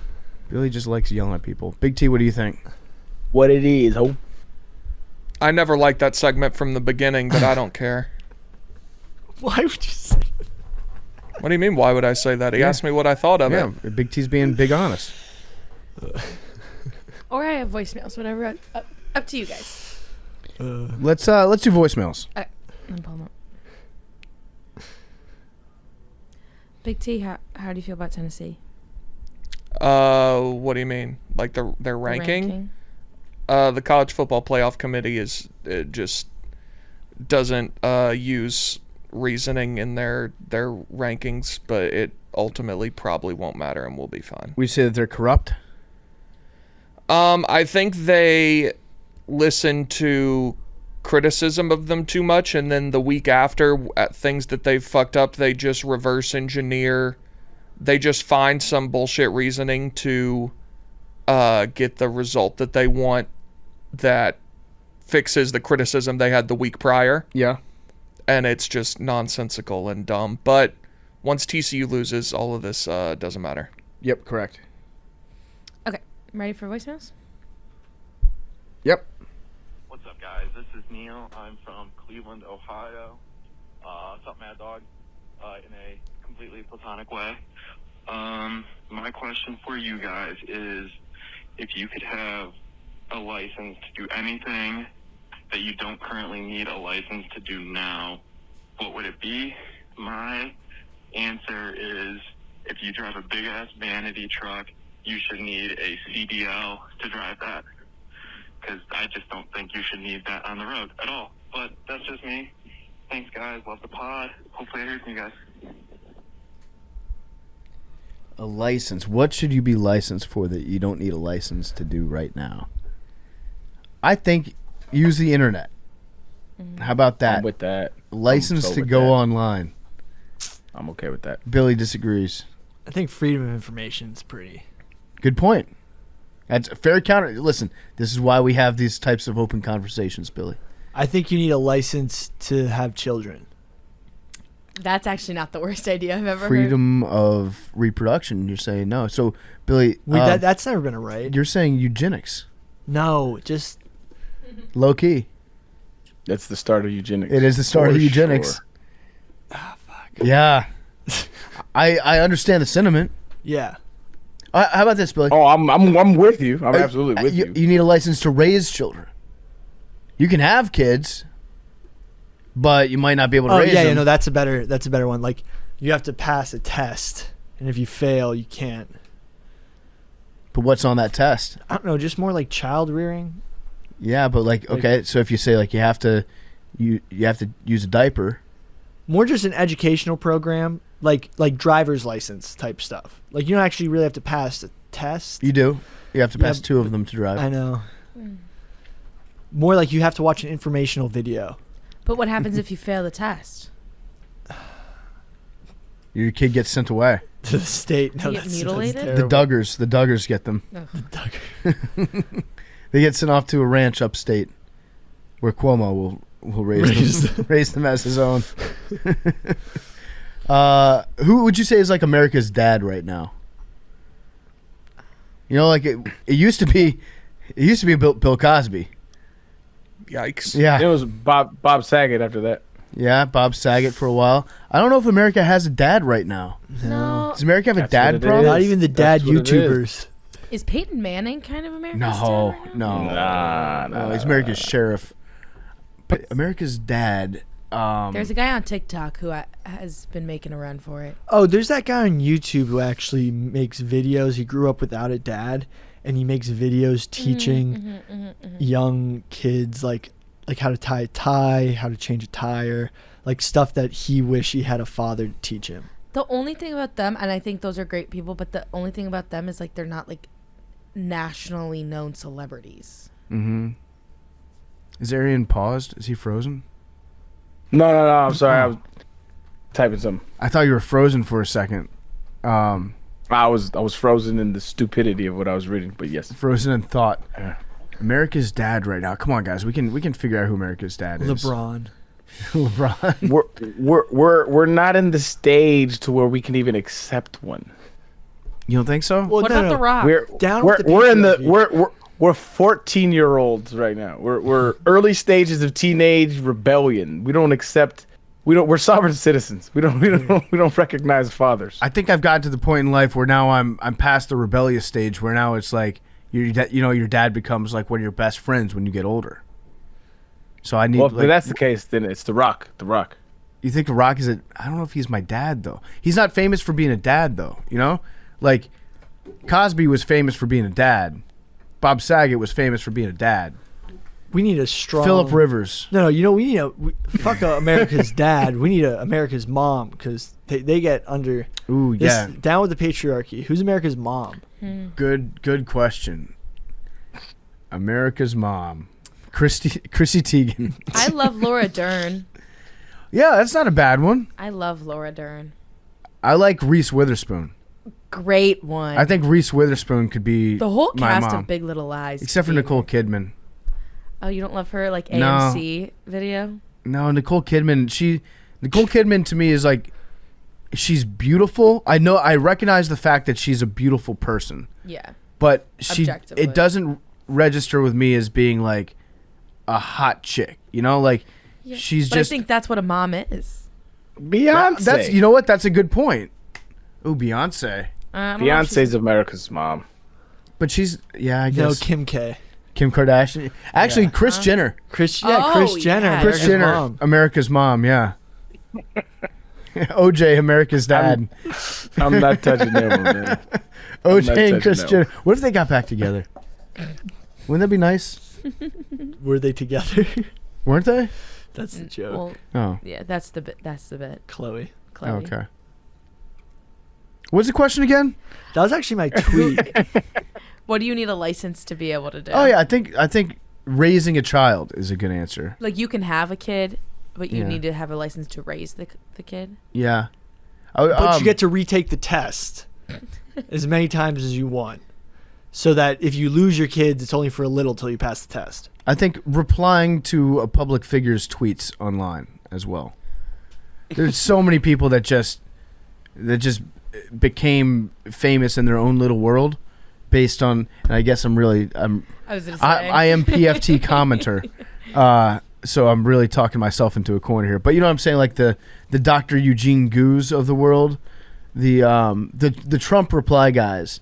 that there were two different versions of them. One was the big lib resistance reply guy that then became a celebrity into himself because he Brooklyn Dad. Oh, Brooklyn, Jesus. That guy was at the White House a few weeks ago. Oh my God, I hate that guy. Brooklyn Dad, the Krasenstein brothers. They're gone. They're funny. They're just swindlers. What happened to them? They're swindlers. They're just frauds. They're like actual frauds. Oh, nice. Yeah, it's very cool. You need a license to podcast.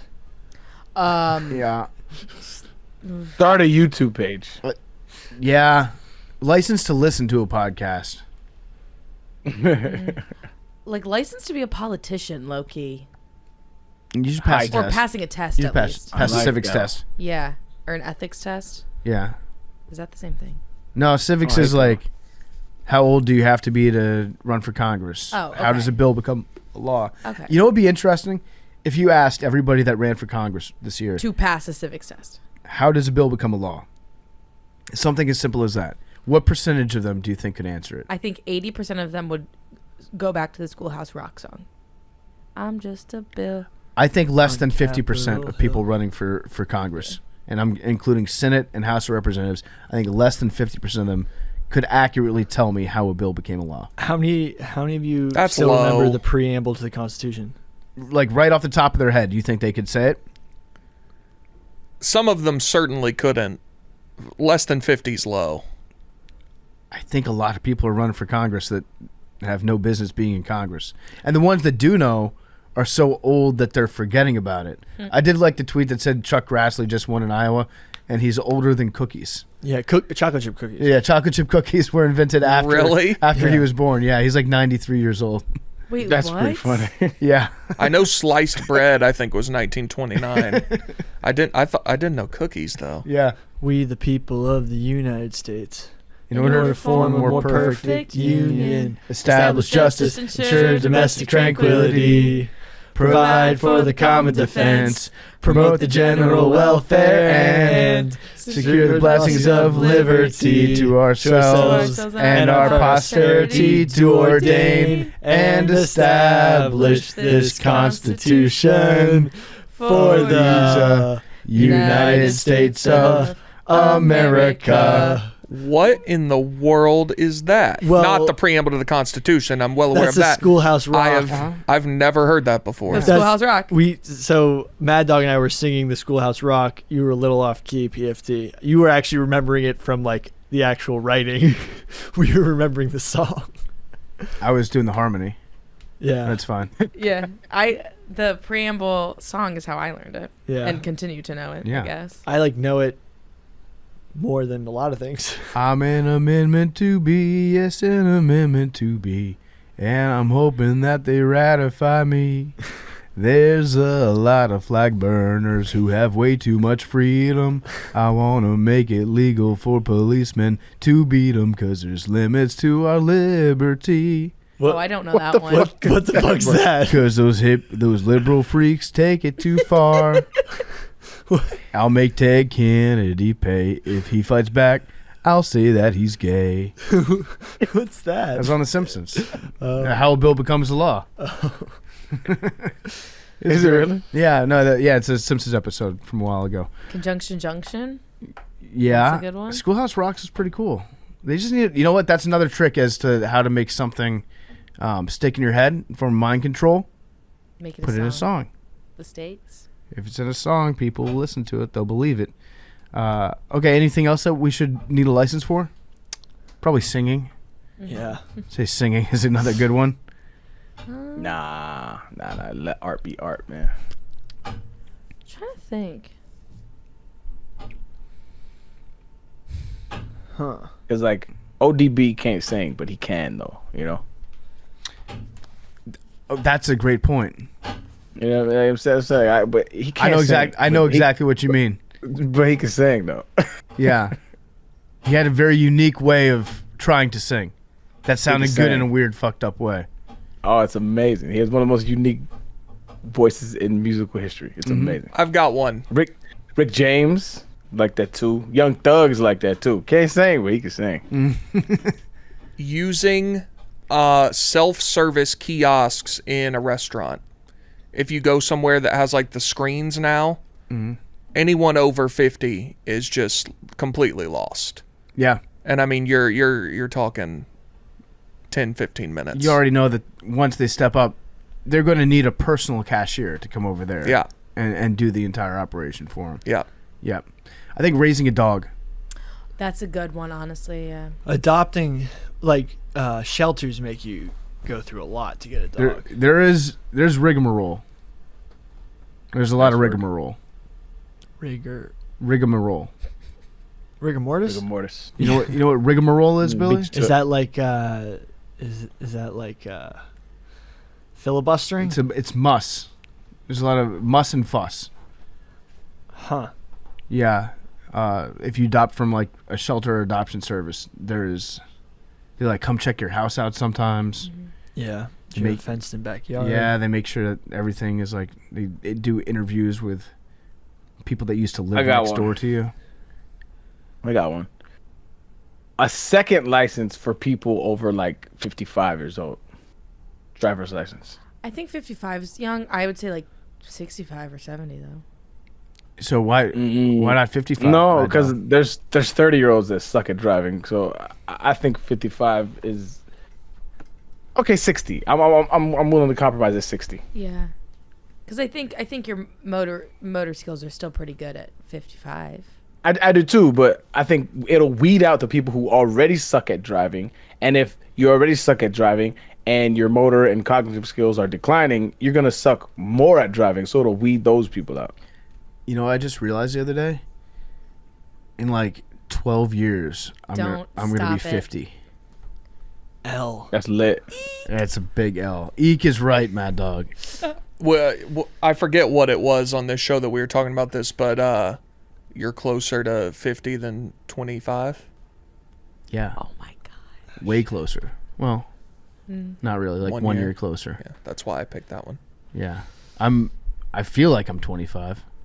And that is unless I'm currently contracting kidney stones or shingles. Oh, I have a theory about the kidney stones. Let's go. So you know how a bunch of people around the office are getting kidney stones? No. Yeah. Turns out talking makes your body lose a lot of water because basically you're ejecting a lot of humidity and moisture when you talk. So we talk a lot. Mm-hmm. We dehydrate ourselves. We're athletes. Yeah. We're basically athletes here.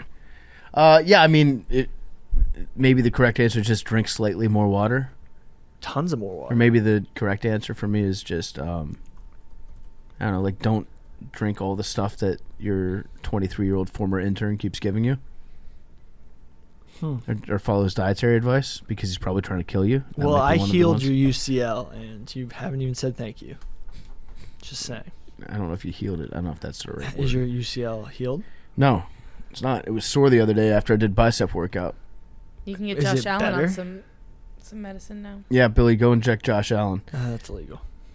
Arian, I'm about to play in a rugby game this weekend. Do you have any words of advice for me to how to fall correctly? Because you were very good at falling as an NFL player. Great faller. Probably, I would say the best running back I've ever seen at getting tackled. I agree. Yeah. Always fall forward. It is an art. I worked a lot at. So what I was taught young was very good advice from my father was always take half of a man. So never let anybody hit you square on. They're gonna hit you, but if they're gonna hit you, they're only gonna hit half of your body. Don't only let them hit half. So as they're coming in, always let them only hit half of your body. That way, it lessens the impact on you, and it starts to guide your fall. Mm-hmm. That makes sense. Mm-hmm. Okay, I will only get hit by half a man at once this weekend. That's a promise. Rugby tackling is weird though. Why is that? They don't like fit you up. They like more go for legs. What do you mean fit you up? Like, Aaron, you know what I'm talking about? Like fit. Size you up. Yeah, like fit you up. No, you get a lot of square up. They don't square up on you. You get. I don't know enough about rugby, but I think that's what you're saying. You get squared up a little bit, but it's rare in rugby that you ever. You know, it's rare that you get hit by somebody that you don't see coming a little bit. so you're able to like give them half of yourself. And you never go chest to chest. Sometimes, yeah. Sometimes you do. Why go would chest you to go chest. chest?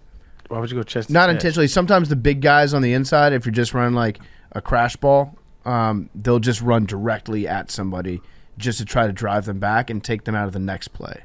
So as that person's on the ground, still getting up, you can sometimes, if you're a big dude, you just run a ball that's like, you run it straight at the line of scrimmage essentially, and you try to get in football terms, it's like you're hoping that you get tackled by a defensive tackle, a defensive end, and one of the linebackers. And then that way you get the ball right after you hit the ground, and that's 3 guys that they don't have currently on their feet that would tackle the next guy. You know what I'm saying? So you create overloads that way. But that's more for the big dudes, not for me. But I'm going to try to not. I'm just going to try not get hit at all. That's my goal is to just score infinity tries and not get hit. Definitely hydrate, because you get a little older, and hydration is key. Okay. And stretch before and hydrate. Got it. I will do that. Do we have any more voicemails we want to do, Mad Dog? I think that's it. I think the other one was just, what is the best sing-along song at a wedding? Oh, good question. Sweet Caroline? Nah, problematic.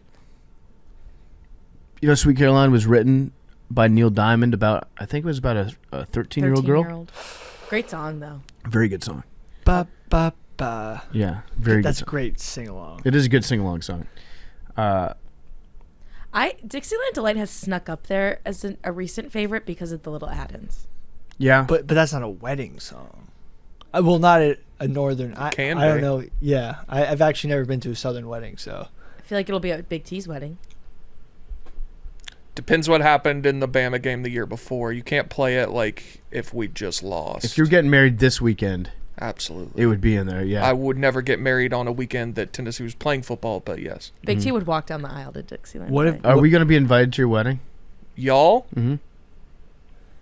I mean, probably not. What? Yeah, Big T. I think of this question a lot. I'm not going to be invited to your wedding, Billy. Wait. Hold on. Why are we invited to the wedding, okay? I don't think I would invite anybody that I worked with. That's crazy. So all the like good times we've had have been fake? We spend more they're time, real. We spend more time with each other than we do our friends. Which is why I don't need you at my wedding. I see you every day. I'm rethinking our entire relationship right now. Guys, I'll be like, what? I literally texted my best friend yesterday, and I said, this is no fucking joke. I said, isn't it so weird that the guys that I work with might be at my wedding someday? I swear on my life. I said, you know what I was thinking about? That if my life keeps going the way it does, all of the guys that I work with will be at my wedding. And she's a huge stoolie too. Yeah. Well, thank you, Mad Dog. So you guys, because you're a good. you guys are on the list.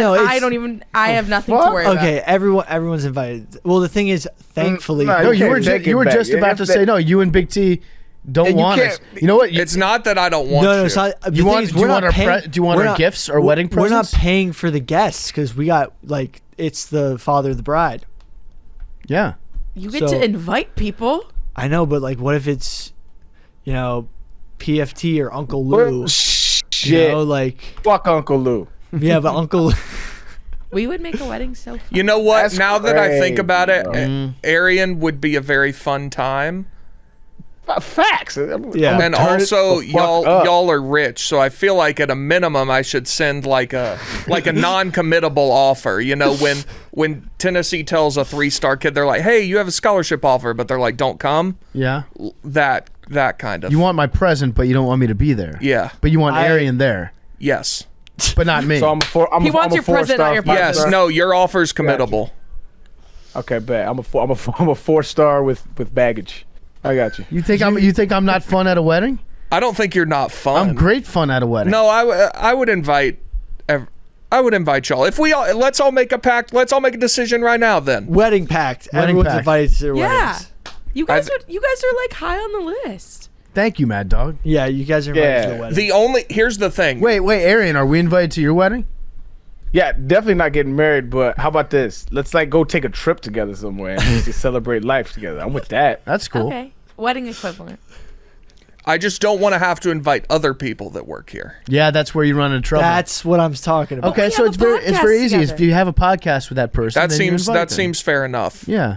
But you spend. I mean, we spend what 3 hours a week? No, 6 hours a week talking. So like we know each other pretty intimately, Yeah. more so than a lot of people because we dig into each other's thoughts on a weekly basis. So it's like, it's not like having a desk that you share with somebody that's right down the hall. It's like That's true. It's different. I Like, talk we to you bond more than differently my here. family. Yeah. That's what I'm. That's I'd like to. No, use- probably problematic, but I mean, but you just said 5 hours a week. I call my parents, 2 or 3 times a week. We talk for 20 minutes. That's an hour. Like 5 hours a week is a lot to talk to anybody. I think facts. I'm gonna use my +1 on just somebody at work that you hate, Big T. See, and here's where we run into let's turn it into a bit. Hey, who cut it through the can at you? No, we're cool. We're cool I'm bringing now. Rico. No, that's fine. No, yeah. Billy's yeah, wedding yeah, too. yeah. He's not even. I mean, He won't come. He's a fucking. All right. No. yeah, y'all. I regret saying that I wouldn't. I understand that when it's work, it can get messy. Where do you draw the line? I can appreciate what Big T just did. I though. think can the line appreciate is drawn within these 4 walls. Yeah. Thank you, Big T. If I can change and you can change, then we can all change. That was good. And Billy's never getting married anyway, so don't worry about that. Bachelor. Well, what if I'm already married and no one knows? That'd be nuts if Billy was already married. No. I wouldn't put it past him. What if I have 2 kids you guys don't know about? No Well, way would you be okay. able to keep that up. How? Zero possibility. I just don't see them. Yeah. I mean, that is maybe, yeah. Maybe you had kids when you were like in college and they were given up for adoption. You guys just don't know about them. Until now. I get pictures sometimes. Until now. That's not how adoption works, I don't think. I don't know. All right. We will see you guys next If you week. find my children, please tell me. Yeah, we'll see you next week. And make sure to watch this on YouTube if you didn't watch it already because it's a mind-bending episode. All right. Love you guys. Sorry about some of the bad podcasting. Also, you can watch them hold. Oh, hold on. We got to settle the score. It's 1-1. Oh yeah, one more. Right. competition. Let's send it out. I got to take a shit, though. Well, Oh, excuses, forfeit. excuses. It's going to push it out. Forfeit. Yeah, that is gonna push it out. It is.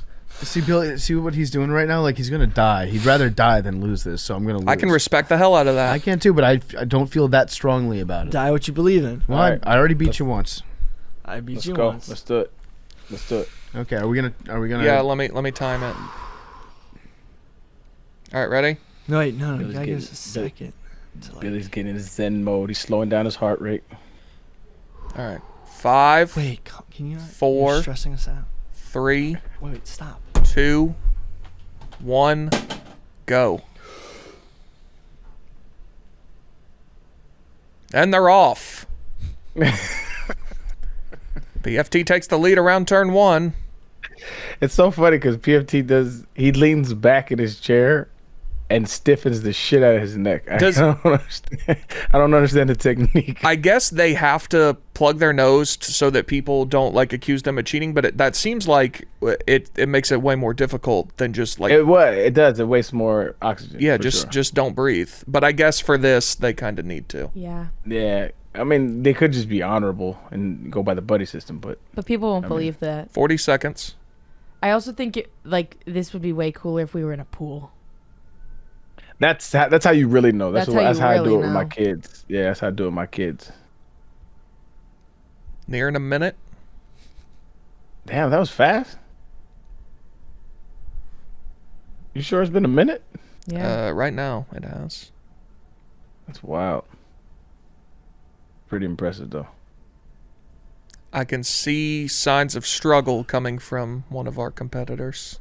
Yeah, definitely starting to swallow. Mr. Yeah. Struggle. Oh. Now he's trying not to laugh.